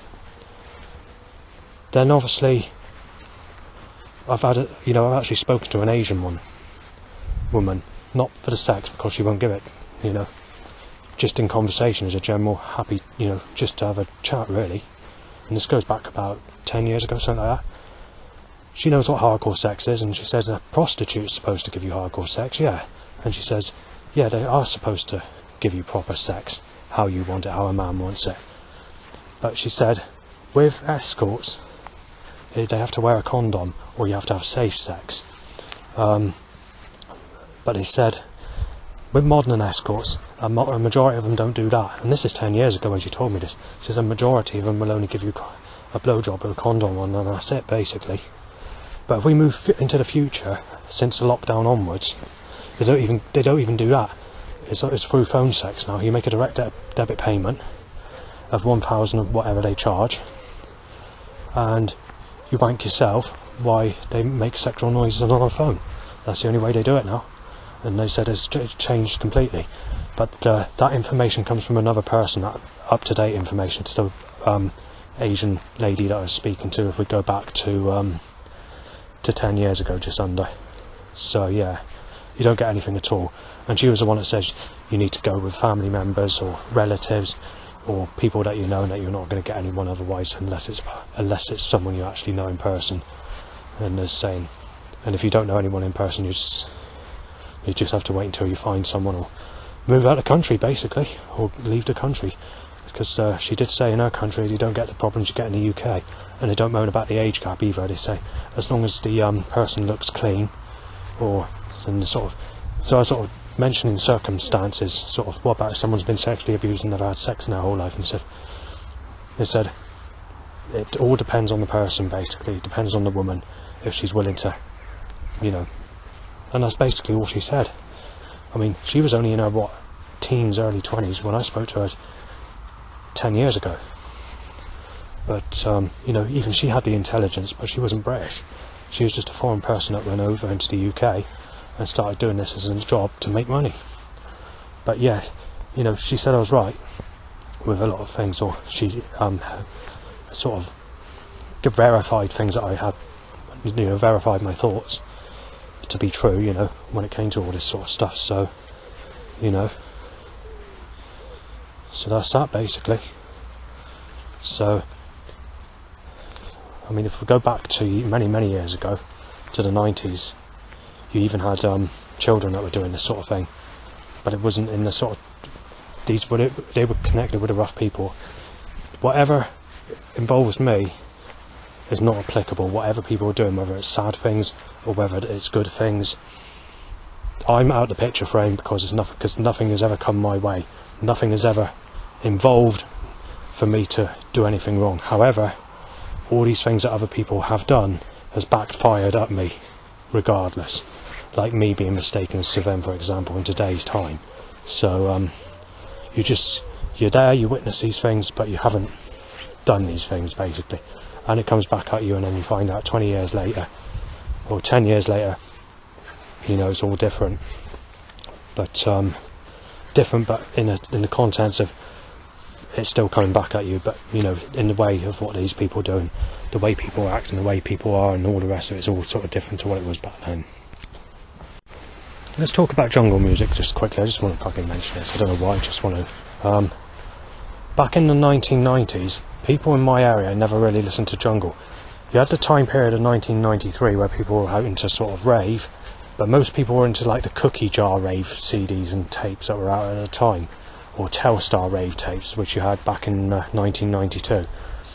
Wayne Huxtable and some others, one person that loved rave music, and you did touch jungle borders, and when I was walking past a house I noticed there was this kind of aim and break in some tracks, but it wasn't jungle as such, it was just old school rave.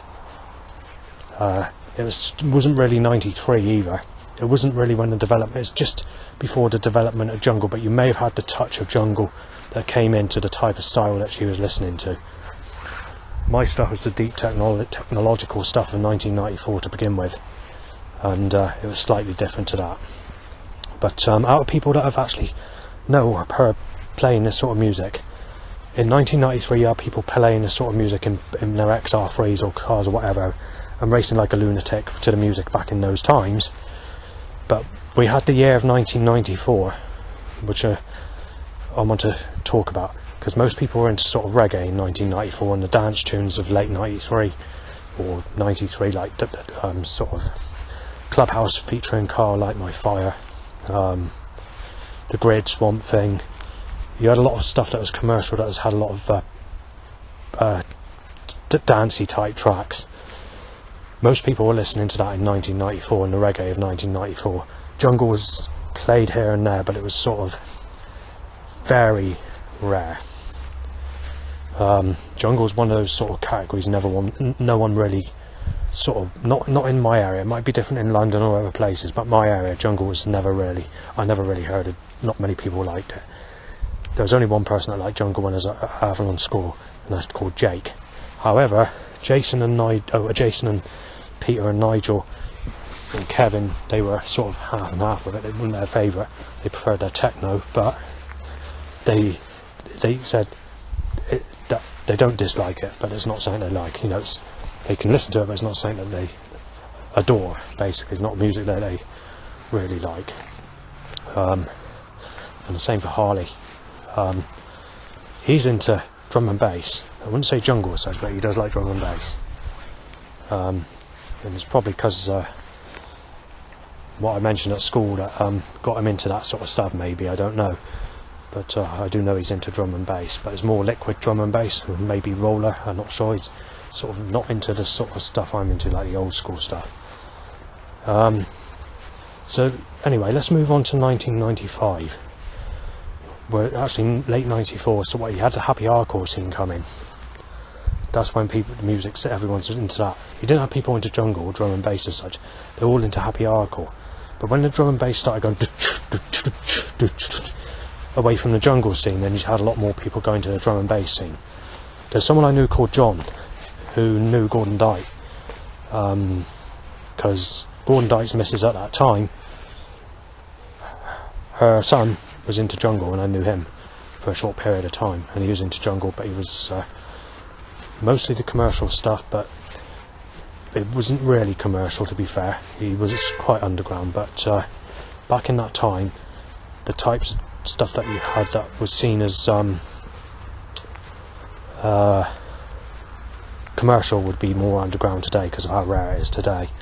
So it was quite underground. There were underground tracks that he had, and he had Dance Trance Ratty as well, or a section of it that he had on a tape. And that's why I heard of Decibel Passing Me By, which is a Rank Records tune, which I believe is produced by M-Beat, and that's where I first heard it. And when I heard it again on the internet, I found out what the title was. And there's a few tracks that I've never heard of before that he played, and it's a track that goes dun dun dun dun dun dun dun dun dun dun, get raw, get raw, get raw. It says that. I still haven't heard it till this day. I don't know what jungle track that is, but I did hear it at that time. And then it's another bit where it says blood clot. Straight after that, a boy saying blood clot. I think it's on that track, but whatever track it is, I haven't heard it since that time I last heard it, when I heard it from him playing it on his mixtapes. Anyway, this is talk about how many people are into this sort of music. The majority of people in Somerset were into happy hardcore, heavy metal, rock, and you had the very few that were quite a lot like house as well, actually. And you had a few that were into sort of techno, but techno and jungle in particular, those two genres, not really many people went into it. They liked the techno in the form of happy hardcore, headbanging sort of techno, but when it came to the sort of dark techno or the slower techno, that was not really sort of many people were into it. Coming to 1996, there are a lot of people that like DDR 96 drum and bass. But also happy hardcore. 97, you had to jump up drum and bass, and people rapidly went into that. They just went straight out of the old school stuff completely, or the stuff that has the snare drum in it, and just went into jump up. And then that just became bigger and bigger and bigger as time went on, really. And then it came commercial, and then it's all commercial music. And then but the other side, the happy hardcore side, that just continued and continued up until about 2010, maybe 2012. Then shortly after 2012, it sort of went into hardstyle, just moved into hardstyle, maybe a bit before then. No, actually a bit before then. But happy hardcore was still going, but there was hardstyle was there, sort of the change period. I'd say the change period was somewhere between 2008 and 2012. And then obviously we have the music today that all the happy hardcore heads have gone into the hardstyle. And then obviously that takes us to the present day. So that's the history of jungle music, basically. If we go back to 1992, the early part of 92, or when the old school rave scene first began, not really much was played, but I do recall some bassy track playing in someone's car in Wales, on a day out with family, sometime in either the earliest part of the 90s. If I was to guess a track, it might have been LTJ Bookham's Demons theme, but I don't remember there being any drums. It just seemed to be bass that's done that powerful deep bass, but that would have been the first ever sort of deep bass I heard in car, or one of the earliest times. I can't remember if I heard any deeper bass, but in that sort of, way. Or it could have just been someone that's made some bass patterns using a computer and wanted to try it out in the car before, they had the technology to make this sort of music. So people just pissing about with bass notes on, a sampler or whatever, and just making music to play in a car. It could be just simply be that. I don't know, but the first, you sort of Dreamscape 8 would really be the sort of earliest sort of dark jungle music that occurred. I'm not sure about Dreamscape 7, but I had Dreamscape 8 tape pack, and the Groove Rider mix in particular is basically the mix I really like, and the Fabio and the Groove Rider mix is also good, and the Ratty mixes here and there. Swanee, I'm not too keen on that specific set. Dougal I don't like on that set. Easy Groove might have been a couple of tunes, I can't remember, but a lot of the mixes had that the moment you wake up before you put on your makeup track, whatever it's called. I know what it's called, I've forgotten the name of it. It's taken from a 70s or track, I think it is, and they did and they used it as a girly sounding track on the Dreamscape 8 set.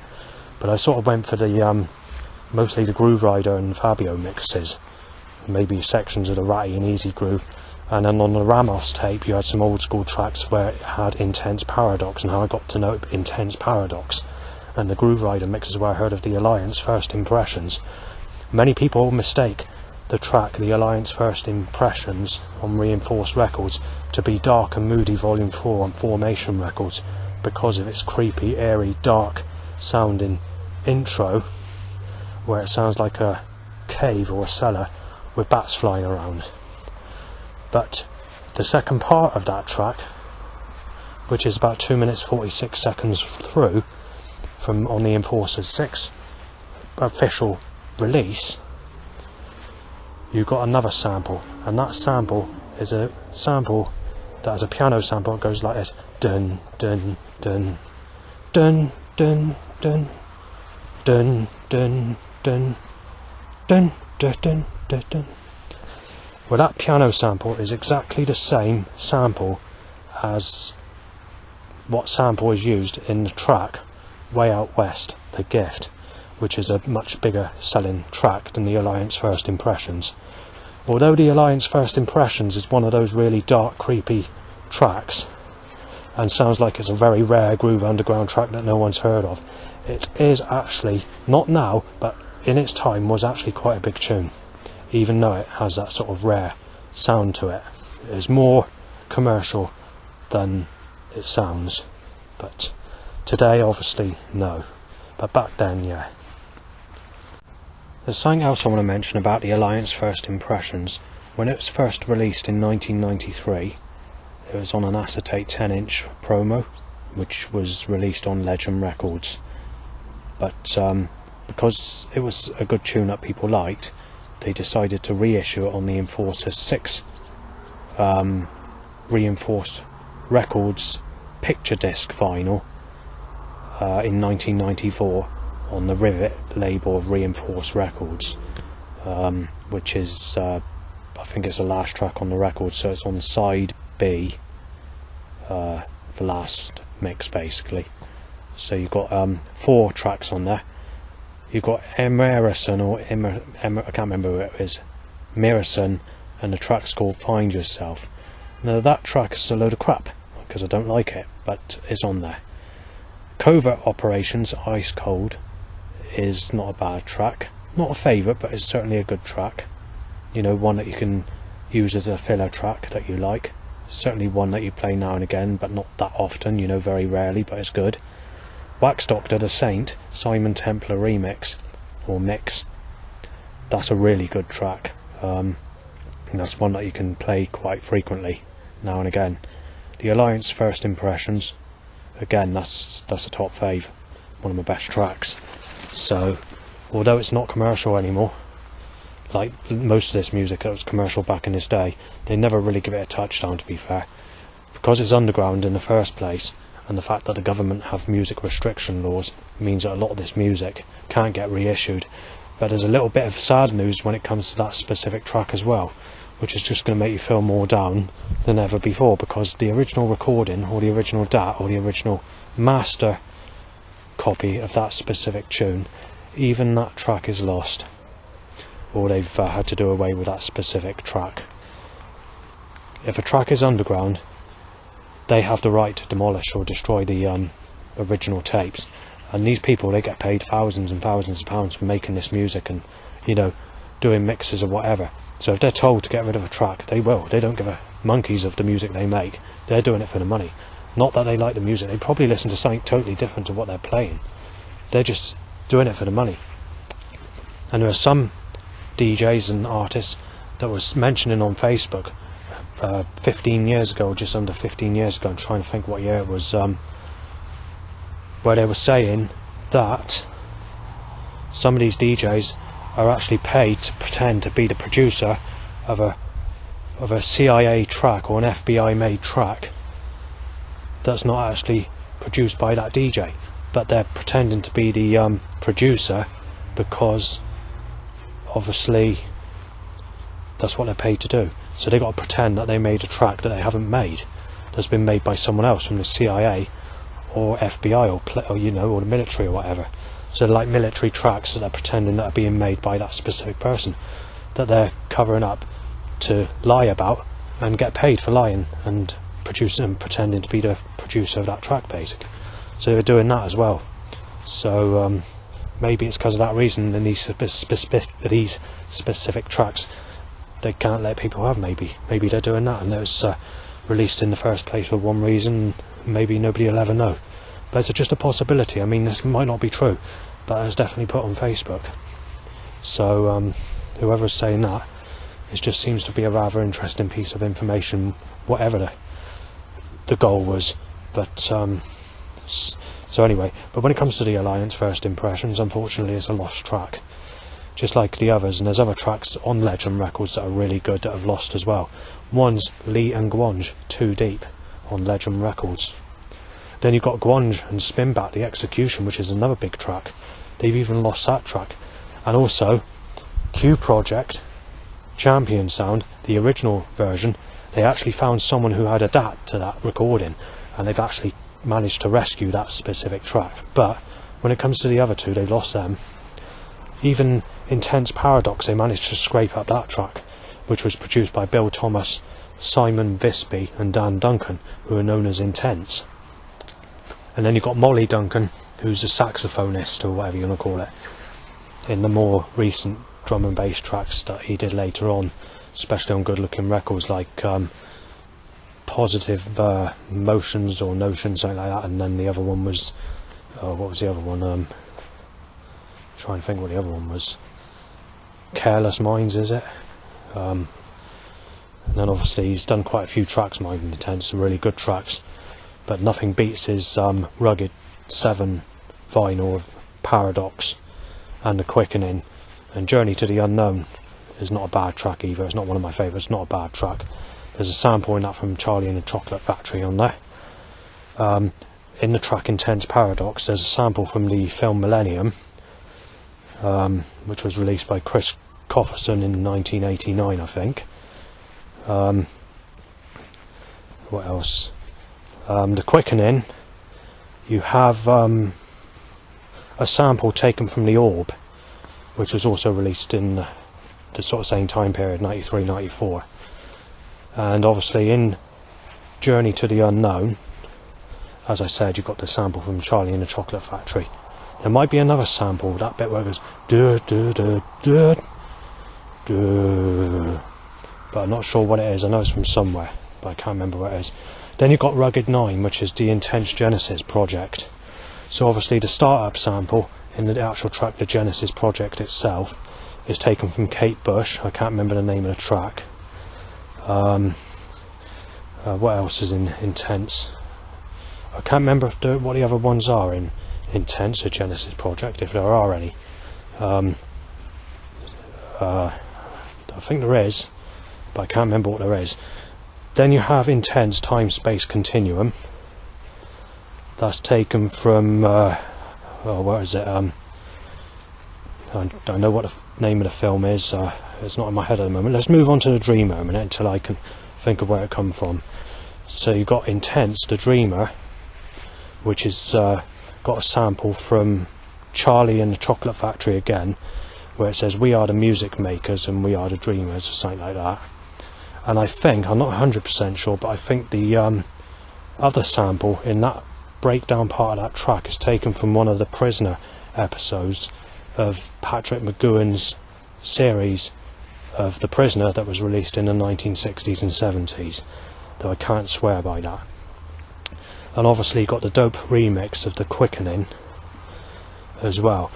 And going back to Time Space Continuum, I think it's the film Army of Darkness where that sample is used in it, but that sample is quite a regular sample because there's also a similar sample in a track by Jerry Goldsmith called what was it called? Basic Instinct. And then obviously they used a sample that's similar to that in the Piano Guys' Angels from the Realms of Glory version that they did with the cello, which is a Christmas song. Now obviously this is not the sample that was used in Time Space Continuum, as that's taken from the Army of Darkness film, but it does have very similar sounds in Basic Instinct and Angels from the Realms of Glory, the version that's done by the Piano Guys, or the Piano whatever it is. So that explains. So they used to be able to use samples in music. The Alliance First Impressions also contains a section of Kate Bush. One of the she just did an album of short tracks or sound effects or something like that, and it's basically one of those samples that's in the Alliance First Impressions but slowed down, and there's obviously other samples that are used in that track as well, but I can't remember what they are. So, but nowadays they can't do that. There's a copyright which was enforced on using old samples in music, which occurred on the 2nd of May 1997, where the government put a full stop to sampling from other people's music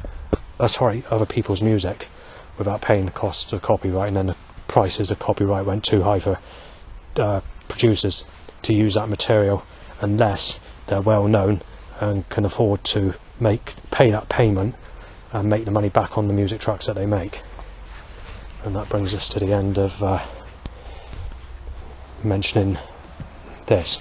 Also, The Execution by DJ Gwanj and Spinback and DJ Lee and Gwanj, Too Deep, also contains samples, but again I've forgotten where they're from, so I'll leave it there on that. Unit 1 did a track called Love Me, which is produced by Wax Doctor and Alex Reese on Creative Wax Records. There's a middle part to that track which has a sample that goes like this: dun dun dun dun dun dun dun dun dun dun dun dun dun dun dun. But that sample came out in 1989 and is taken from a 7-inch record called Gyroscopy or something like that. So they used to use a lot of samples in these old tracks, which they can no longer do today without paying for copyright. In 1994 they released a CD called Jungle Techno 5, the deep side. I'm trying to think what the track listing is. So you have Photech Resolution, which is studio pressure resolution incidentally, but produced by Photech, but it comes under studio pressure because the version Photech is a more up-to-date modern drum and bass track of a similar sort of whatever. The second track is Brothers with Soul, Music is So Special, And then you have one of my favourite tracks, which is track 3, which is Rough with the Smooth, Twisted Go, though it's stated Rough with Smooth on the CD cover. Just before we go any further, when it comes to Steve C and Monitor, the Razor's Edge, and Rough with the Smooth, Twisted Go, they shortcut those on the CD, because Rough with the Smooth, Twisted Go is roughly 8 minutes and 11 seconds long, and the Razor's Edge goes on for a good 6 minutes or something like that as well. And both of those tracks, the Razor's Edge is something like 4 minutes and 4 seconds, and I think Rough with the Smooth, Twisted Go is something like 4 minutes 49 seconds on the Jungle Techno 5 CD. After Twisted Go, you have Jeephead, Close Encounter. And, then you have, trying to think, I think it's Van Cleef, Life Began Changing, but it's stated Peace in Our Time on the CD cover. Then you have Ray Keith, Dubplate, which I think is the Terrorist Mix Part 1, I'm not sure, or the Final Lick or Final Plate mix. Then it's DJ Chrome and Mr. Time, The License, which is just a general cheesy ragamuffin commercial jungle track, which I'm not really that keen on, but it's okay if it's mixed in an album that's got good tracks. Then it's I think, hang on, after The License, I'm trying to think, I thought there's another Basement Phil track somewhere, but somewhere around here, because I can't remember the track listing properly, you had Steve C and Monitor, The Razor's Edge, which is track 10. Then you had 11, which is Basement Phil, which is, I think it's nicknamed Jack and Jill. What's the track called? I think it's called Flying, the remix. I'm not sure, I think that's got another proper title to it than what it was listed on Jungle Techno 5, I'm not sure. And then you have Original Substitute, also known as Essence of Aura, Can I Dream, the original uncut dub. So that's the track listing for Jungle Techno 5 The Deep Side, which was released in June 1994. Now, I was after that CD for many, many years. The first time I ever heard it was when my mother was living in Cornwall and went on a day out, and I saw it in a shop. And I wanted my booze, and I thought I need the money for my booze, and I didn't want to pay for the CD, and my mum wouldn't pay for the CD, which is fair enough because she didn't have much money at that time. So I went with the booze, and I had the booze, and I said I was going to do a part exchange with Jungle Techno 8 because I had Jungle Techno 8 at that time, but I didn't. They wouldn't accept it. So in the end, I left it and had my drink, and I tried getting hold of that CD for many, many years. So eventually I contacted Stage 1 Records, and they said they'd sell me their file copy for 30 quid. Eventually that got damaged. Then there was a load of copies selling in Glastonbury in the music shop, which is no longer there, and I bought a few copies there. And over recent times that CD went down on the internet, and I managed to get a few copies in that time. But even today, where we've had many problems like signals or waves in the air which are damaging CDs, I no longer have that CD again, and it's not one I probably wouldn't buy back or be bothered to get, because you wouldn't be able to with the sort of issues that are occurring when it comes to trying to keep stuff safe on CD in your place. But it's definitely one of my top favourite CDs, if not my top, when it comes to Jungle Techno 5. Rough with the Smooth, Twisted Go. I asked Phil from Basement Records where the piano sample comes from for that specific tune, and obviously most tracks have got things where they're taken from other people's music, but Phil was saying it's just done for a few piano notes. So the bit that goes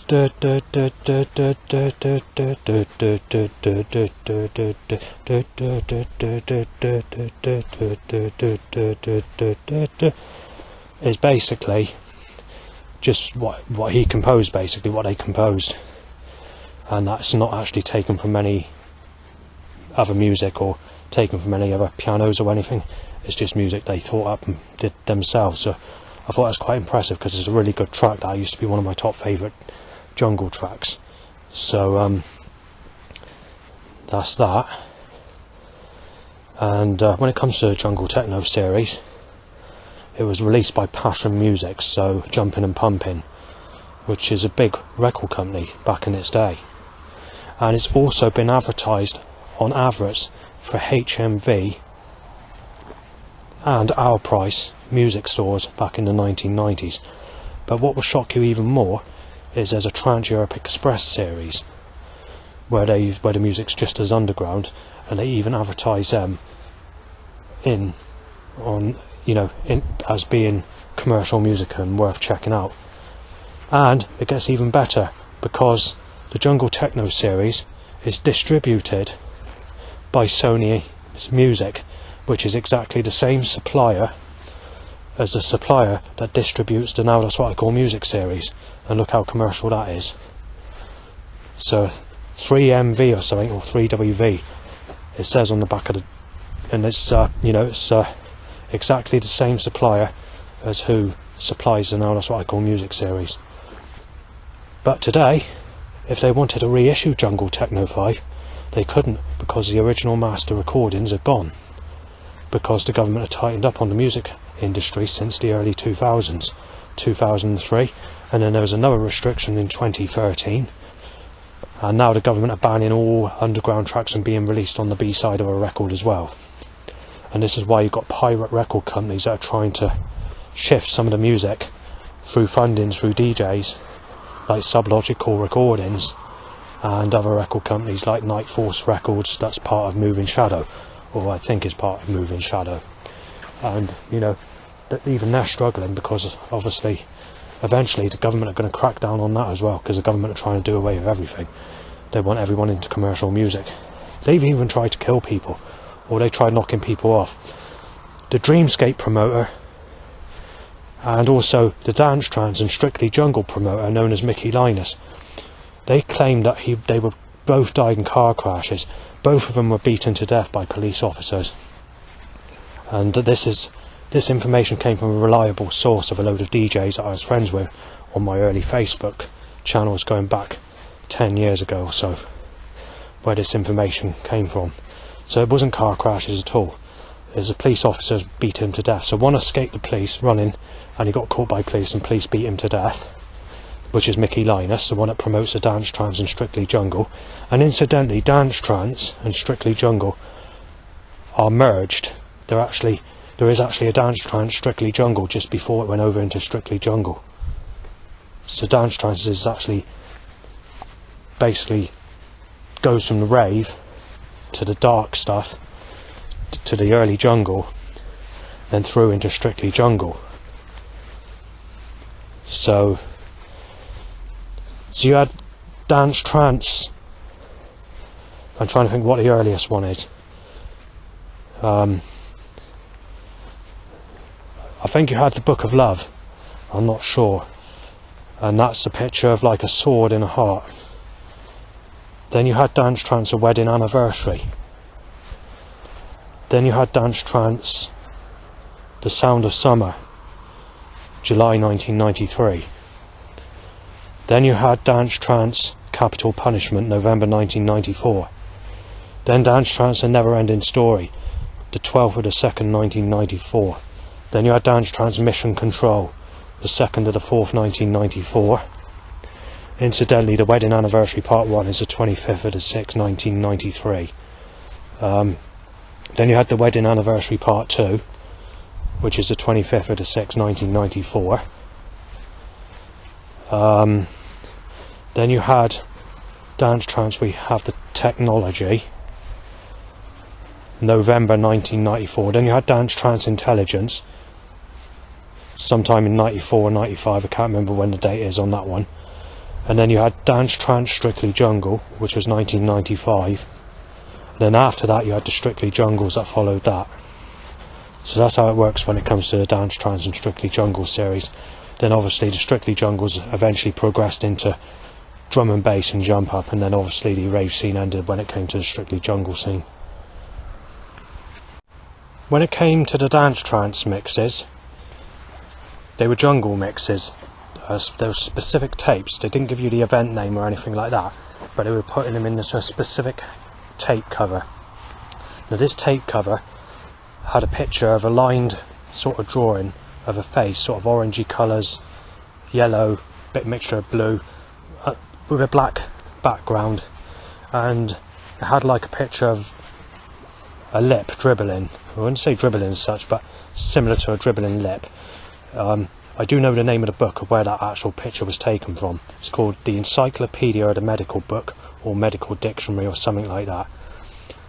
And I thought it was Fortress Books, but it could be something else. And it's also on another book called Mind, which is like a brownie cover with that specific picture on it, but you haven't got so much of the full scale of the picture as you have on the original black book, which is a bigger book. Like I said, I can't remember the actual person that does it. And then you also had the World on a Pendulum tape as well, which I didn't really buy. I just bought the one in the head cover. The World on a Pendulum tape, it comes from The World in 2020, Hamish McRae, the original book. But let's talk about the head cover that looks like his lip is slightly dribbling. It's not dribbling. It's a sort of depressed look on the cover. So it's like a picture of a line drawing, mixed colours, mostly orange, yellow, whatever, of a colourful picture of a face. And then you've got a purple side on the side of the tape, where it's got the DJ name, such as in white writing saying Randall or whatever. Then you've got a purple back to the tape cover with two squares either side with a red triangle in it saying Dance Trance the Future. Now I had the Randall tape, and the Randall's my favourite tape. Most of the mixes that I had when I bought those tapes at £4.99 at Tech Check Record Shop in Bridgewater back in late 1994 onwards, so November 94 onwards, were in that tape cover, and most of them were just Mission Control rather than any other event, though I did have Dance Trance Top Buzz, The Sound of Summer 1993, if it is The Sound of Summer. So the Randall's my favourite tape until this day. I still like it today in some of the tracks. So I'm going to give you the track listing to that specific tape because it's my top favourite mix out of all mixes. So you've got Project AKO, Surgically Removed, Reinforced Records. Wax Doctor, The Saint, unreleased mix, Reinforced Records. Soundman, Wishing on a Dream, Jetstar Records, and that's the 94 lick, that version. Shimon, Predator, Ram Records. Lee and Gwange, Too Deep, Legend Records. Parallel World, Contagious, Good Looking Records. Gwange and Spinback, The Execution, Legend Records. Trinity, Chapter 20, as it's known on the record, but it's been reissued on Brian G's retrospective album as titled as Dillinger Chapter 19, which is on V Recordings. Then you've got Ronnie Size and DJ Crust, Formulate or Formula. It's one of those two titles. I think it's Formulate. Then you've got Unit 1, Love Me, Creative Wax Records. Then you've got Busy Bee, Tough Head, the original dub mix or whatever, it's original version, which is on One Nation Recordings. Then you've got Studio Pressure, Resolution, Photech Recordings. Then it's Coda, Space Tech, DJ Recordings. Then it's Ascend and Ultra Vibe, What Kind of World, but I think it's pronounced Ascend and Ultra Vibe. And that's on Back to Basics Records. Then you've got what's the next one? Flynn and Flora, String for String, on 4 Cycle Records. LTJ Bookham, and Pesce 19.5 HTZ or hertz or whatever it is, HZ. Then you've got Scan, Not Sorry, but it's also known as Scan Chainsaw on some Jungle CDs that were released in 1994, and that's the Dance Trance Randall Mission Control track listing. So that's my favourite tape. My second favourite tape is Dreamscape 8 Groove Rider, and I know the track listing to some extent on that one as well. So you've got DJ Crystal Meditation DJ recordings, DJ Rap Jeopardy Desired State mix, is it, or something? I can't remember what mix it is. Then you had Nookie T3 on Reinforced Records. Then you had the Alliance First Impressions Reinforced Records or Legend Records. Then you had International Rude Boys Paragon Remix. Formation Records. Then you had what was the next one? I think it's Dark and Moody Volume 4, which is produced by DJ SS on Formation Records, but I'm not sure the track title. Then after that you had what's the next track? I think we're going to the Undergraduates Into the Future Camden tunes. I think it's a massive mix. And then you've got Intense to Quickening Rugged Vinyl. So although it's only 25 minutes long, that tape, it's my second best tape to the Randall tape. And another good tape I used to like is Top Buzz, The Sound of Summer 1993. It starts off with Q Project Champion sound, Legend Records, Jim Polo, The Night Rider,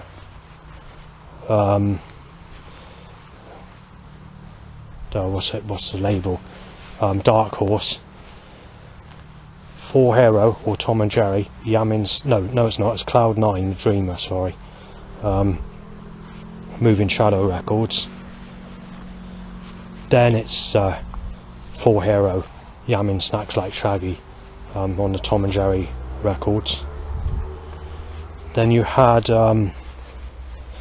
get confused there, I think it's FBD Project, The Core.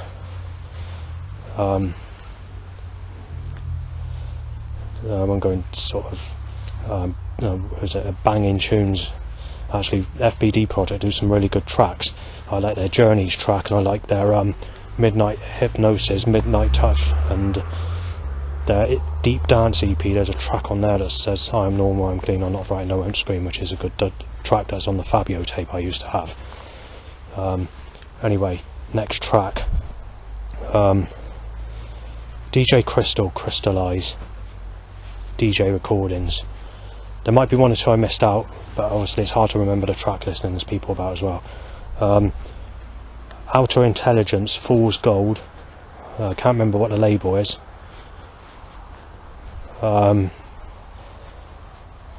Nookie Chaos AAS Mix, Reinforced Records. Cloud 9 Mr. Logic, Moving Shadow Records.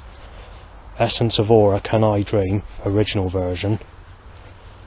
Outstanding Recordings. 4 Horsemen of the Apocalypse, Drowning in Her, the original version, Tone Deaf Recordings. After that you had I think it's The Deceivers, Darkness Becomes You. I'm not sure, I can't remember what the label is. Then you had Static Substance, Happiness. I think that's Candidate tunes, I'm not sure, I can't remember. Candidate tunes, it might not be. Then after that you had Tango Future Followers, the original version, Formation Records. There might have been a track that I missed, but it's hard to remember the tracks. And finally you had Goldie Saint Angel, or one of the Angels, I'm not sure what mix it is of Angel, and that's your Top Buzz Dance Trance for summer 1993 mix. So they're my three top favourites, so I thought I'd mention those specific mixes that I used to have on tape. There is one track I remember being on there that I forgot to mention. I can't remember where it is, but it's Mannix, Heading Into the Light, but it's the original 1993 version, which is also on that Top Buzz tape. When it comes to the dance trance mixes, I will just quickly mention what ones I had. A lot of them, the earliest ones, in that head cover, and Randall was the first one I bought. I was initially going to buy Fallout, but the person behind the counter was playing techno music, having a beer at Tech Check Record Shop, which then moved on to Galactic when Chris took over, and then obviously it shut down within a year after, because obviously he couldn't make his money or whatever. But anyway, I've located the mixes that I've had from these miscellaneous tape covers. I've had Randall Mission Control, Top Buzz Mission Control, Top Buzz The Sound of Summer, Fallout The Wedding Anniversary Part 2, 1994, Ratty Mission Control and Ratty The Wedding Anniversary Part 2, 1994. Also Kenny Ken, Mission Control, and again The Wedding Anniversary 1994. I've had Kenny Ken, The Wedding Anniversary 1994. I've also had, I did initially have Top Buzz, The Wedding Anniversary 1994, but the tape was slightly tuned. I took it back to Tech Check and they gave me a replacement tape which had The Sound of Summer in it. So it wasn't until I downloaded it later on that I regained that specific mix from the internet. Otherwise, if the internet didn't exist, then I wouldn't have had Top Buzz, The Wedding Anniversary 1994, but I would have been aware of the tracks that are on there because I played the tape. I've had DJSS Ratty, no not Ratty, DJSS, Doc Scott and Fallout, The Never Ending Story. I've had Rat Pack and DJSS, Capital Punishment. I heard of Ratty Never Ending Story on the internet, but the other three I bought on tapes, which were, I think they were $6.99 each, or two tapes or a tenner on the, but they had a sale on in 1015 Records in Western Supermare where you could buy 4 dance trance tapes for a tenner, and they sort of had a mixture, an orange cover and where else. I had Doc Scott, Euphoria Club Oblivion in a blue cover, and obviously I've had Dance Trance DJSS, We Have the Technology in a blue cover, but I'm not keen on that tape, which has Fallout on the B side. I'm trying to think what else. I had Dance Trance Fabio. People were saying it's that. I think it's The Sound of Summer, but people were saying it's The Wedding Anniversary Part 1, 1993. And my favourite track on there is The Freaky, Abandon Me, on Hyper Recordings. And again, I like Doc Scott, which is also The Sound of Summer. And there's 2 really good tracks on there. So you've got Pesce Warning, Reinforced Records, and you also got Gappa G and Hyper Information Centre on Rough Cut Recordings, but you also got another good track as well. It's on Hard Leaders 4, but this is the original version, it sounds much better, and that's On Remand Controlling Crack House Recordings or something like that, which is on that Doc Scott tape, and it starts off with The Sound of Music or something like that on side A, and the Fabio starts off with Head Into the Light by Mannix, but the remix to the version that's on Dance Trance Top Buzz, The Sound of Summer. I also have Fallout, The Sound of Summer, which starts off with I'm Sorry But Your Scratching Is Up by DJ Junk, and that's where I first heard of, no, it might have been where I first heard of Chaos and Julia Set Fear the Future. If not, it would have been on Dance Planet Groove Rider or Top Buzz, which is a cheap tape I bought just to have a listen at Fantasia, Dance Planet, might be not one or two. Actually, I don't know, is it Fantasia? No, Dance Planet. And it's the one where it says, "Here we have Top Buzz in your house." It says that on one of the tapes. So I heard Chaos and Julia set Fear the Future from that as well, which is the original Chaos mix, which is a good track. And it's also known as Agent Orange, Getting Rougher. That's a very good track. I'm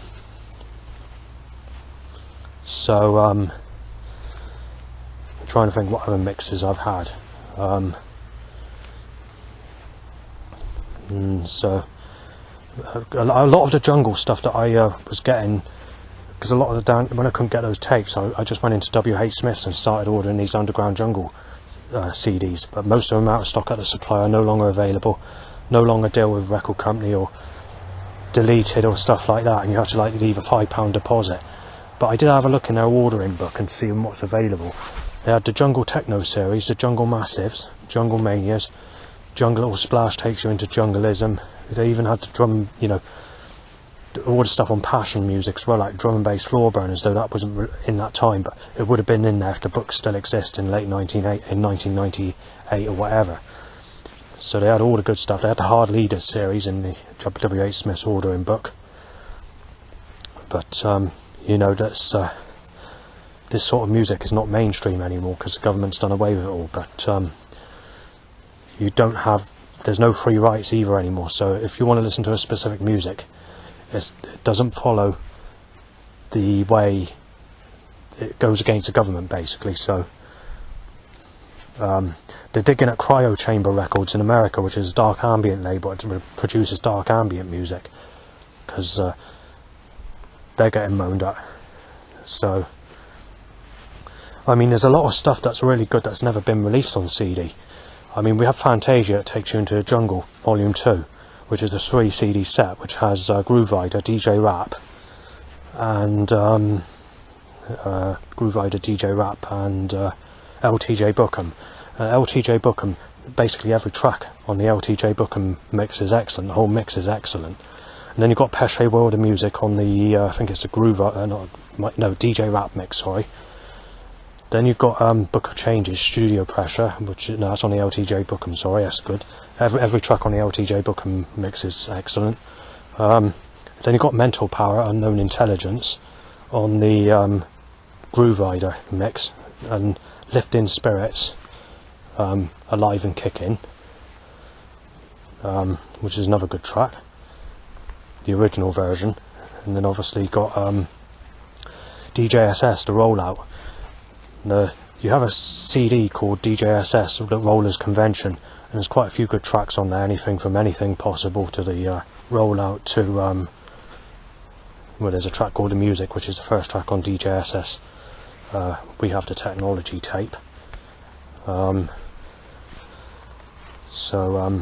quite a few tracks. Arms House, The Gathering, Tribal Gathering.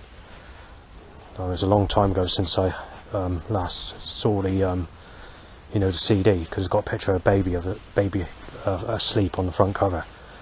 But going back to Mental Power, Unknown Intelligence, you've also got Cool and Sexy, and you've also got Dream Sequence on the Control EP, because I used to have that specific record, because I had the record to take the tracks off because I liked that album.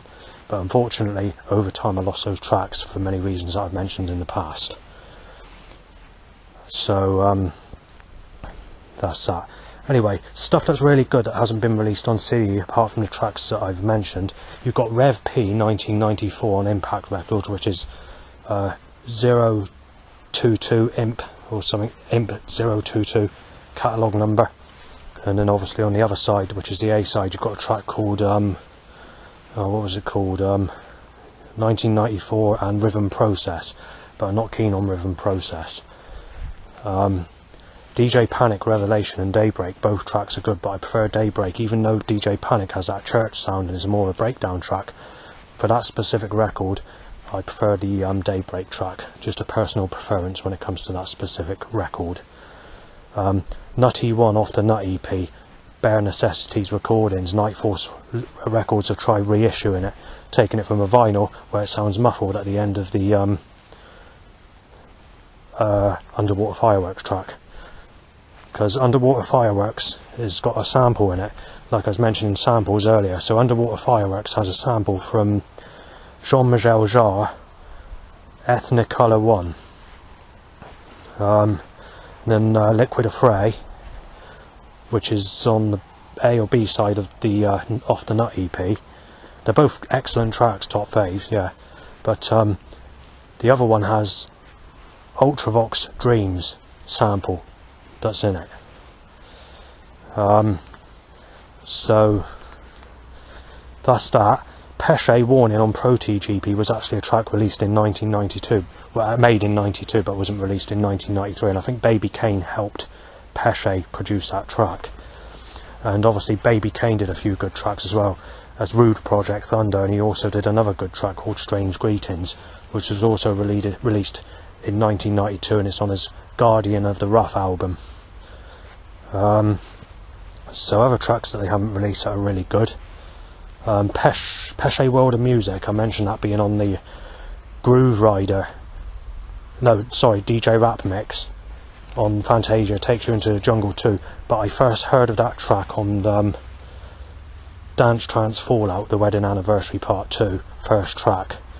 And then it's followed by a track called Hitting the Roof, but it's also been named Rolling with the Punches by Master Safe, which is not a track I'm really keen on. Then you've got Redneck, Need You, but it's also known as Insolent Beau, Need You, or Insolent Boy, spelled B-W-O-Y. 24 Karat recordings. And then obviously you've got other good tracks on there, like the Storm Warning EP, which is DJ Fallout, which has The Ripper on it, and a track called Love Me, and that Love Me track is really good. And then once you get past, you have Ascend and Ultravibe, What Kind of World, and then it goes into DJ Ratty, Source of All Evil, which is a good track, Formation Records. Then it goes into DJ Nut Nut and Pure Science, The Rumble, Boom Shaka mix, Production House recordings. And then it goes into Omni Trio, Renegade Snares, Foul Play remix, the most commercial version of Omni Trio's Renegade Snares track, which, even though it's a commercial track, it's a very good track, 7 out of 10 at least.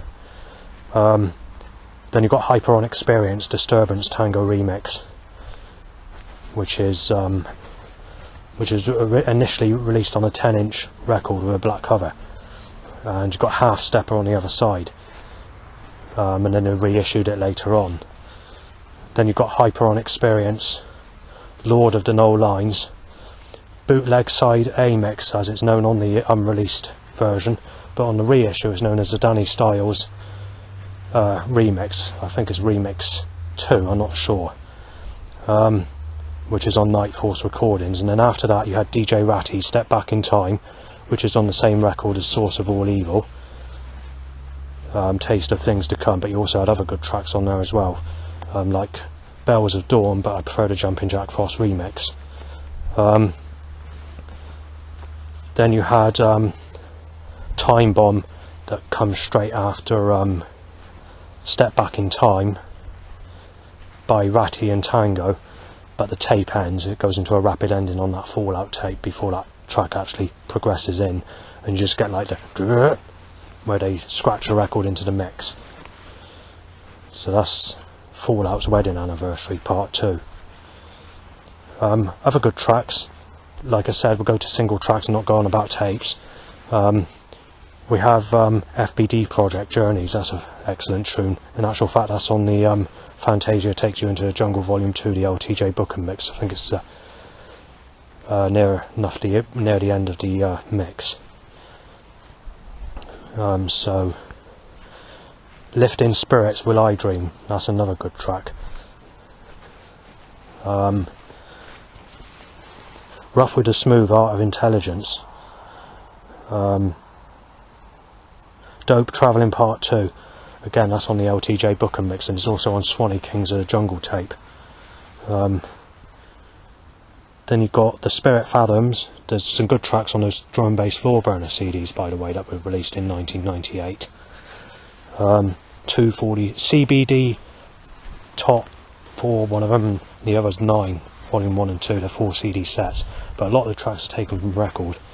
But even so, there's good tracks. I mean, DJ Demo Fantasy is not sort of a DJ I really sort of go much on because he's more into the hardcore stuff, but that Fantasy track he did is really good. Then you've got the Hard Leaders, as I mentioned, so you've got Flat 47, No Man's Land, Green Buddha, The Chamber, FBD Project, The Core, The Invisible Man in the beginning,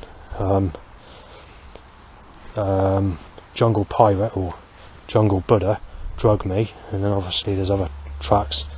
Hard Leaders 5, you've got the Nutty One Underwater Fireworks, and what else? Actually, a couple of good tracks. Adam F, Light Years is a good track, though it's not recorded on the CD that well, but it is a good track.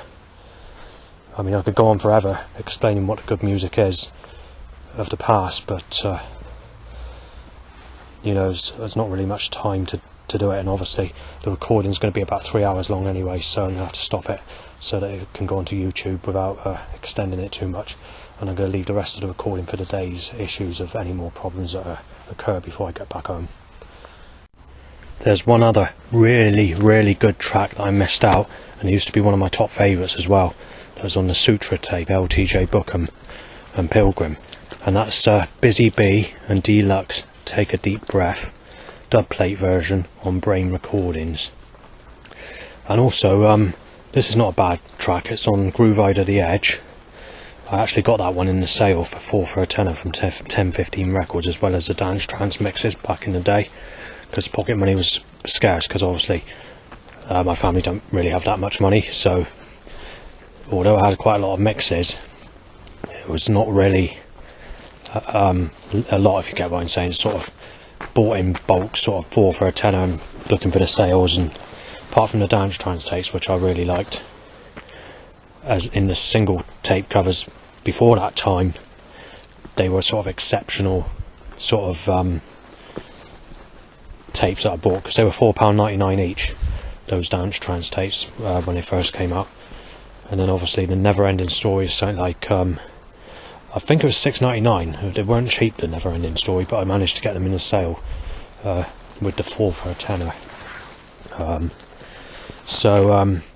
Scott and Keith, Deranged Part 2 is quite a good track. Terry Mullen, Deluxe EP, Side A2. There's 2 tracks on there. One's got a sample from Enya's Orinoco Flow. You know, part, that section. Then you've got the other side, which is more of a rave track than jungle, that one. And it says something like, personal genocide, starvation, then we're seeing things are getting worse. So it's that track.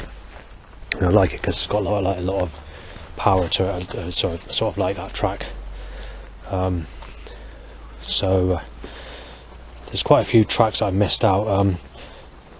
DJ Divine and Essence, Ease Up on Production House Records, that's a good one. I believe the track's called Screwface by Dubtronics, is it? I can't remember. It's a specific mix, it's a version that's on the record. It starts off with a sample, it sounds like this.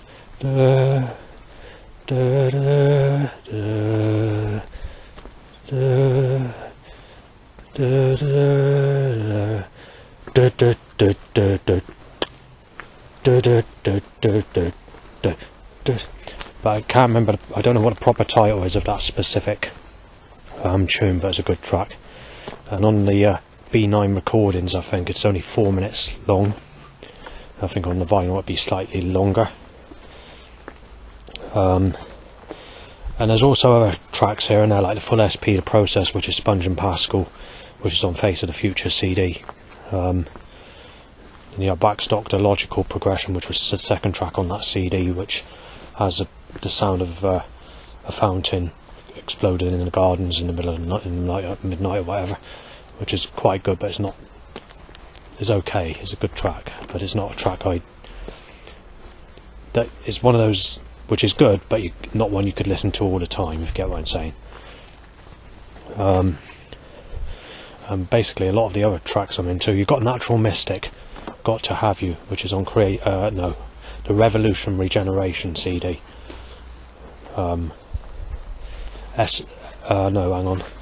On Creative Wax Reviews, apart from Unit 1, Love Me, you've also got Tango and Fallout Revelation, Essence of Aura remix, which is a good track. Spirits from an Urban Jungle, White Lightning is another good track. I mean, there's loads of tracks I could go through, but just trying to think of a few that I used to like in particular back in the days when I was listening to this music. Deep Blue Helicopter Tune, the VIP mix, the Rahul Screw VIP mix. Ronnie Size and DJ Died a Call In, the original version. I mean, you can look at the track listings on the dance trance mixes for all these, basically. Trying to think of some tracks that are not on those dance trances that are good, like Rev P 1994. That's quite a difficult one to think of. There's a lot on the drum and bass Floor Burners, 1 and 2 that I mentioned, which is Jumping and Pumping Records, Passion Music. But anyway, I gave you the basics. I mean, as I was saying earlier, I could go through many different tracks, so I'm going to leave it there. I just want to get those few in that I forgot to mention that I really like.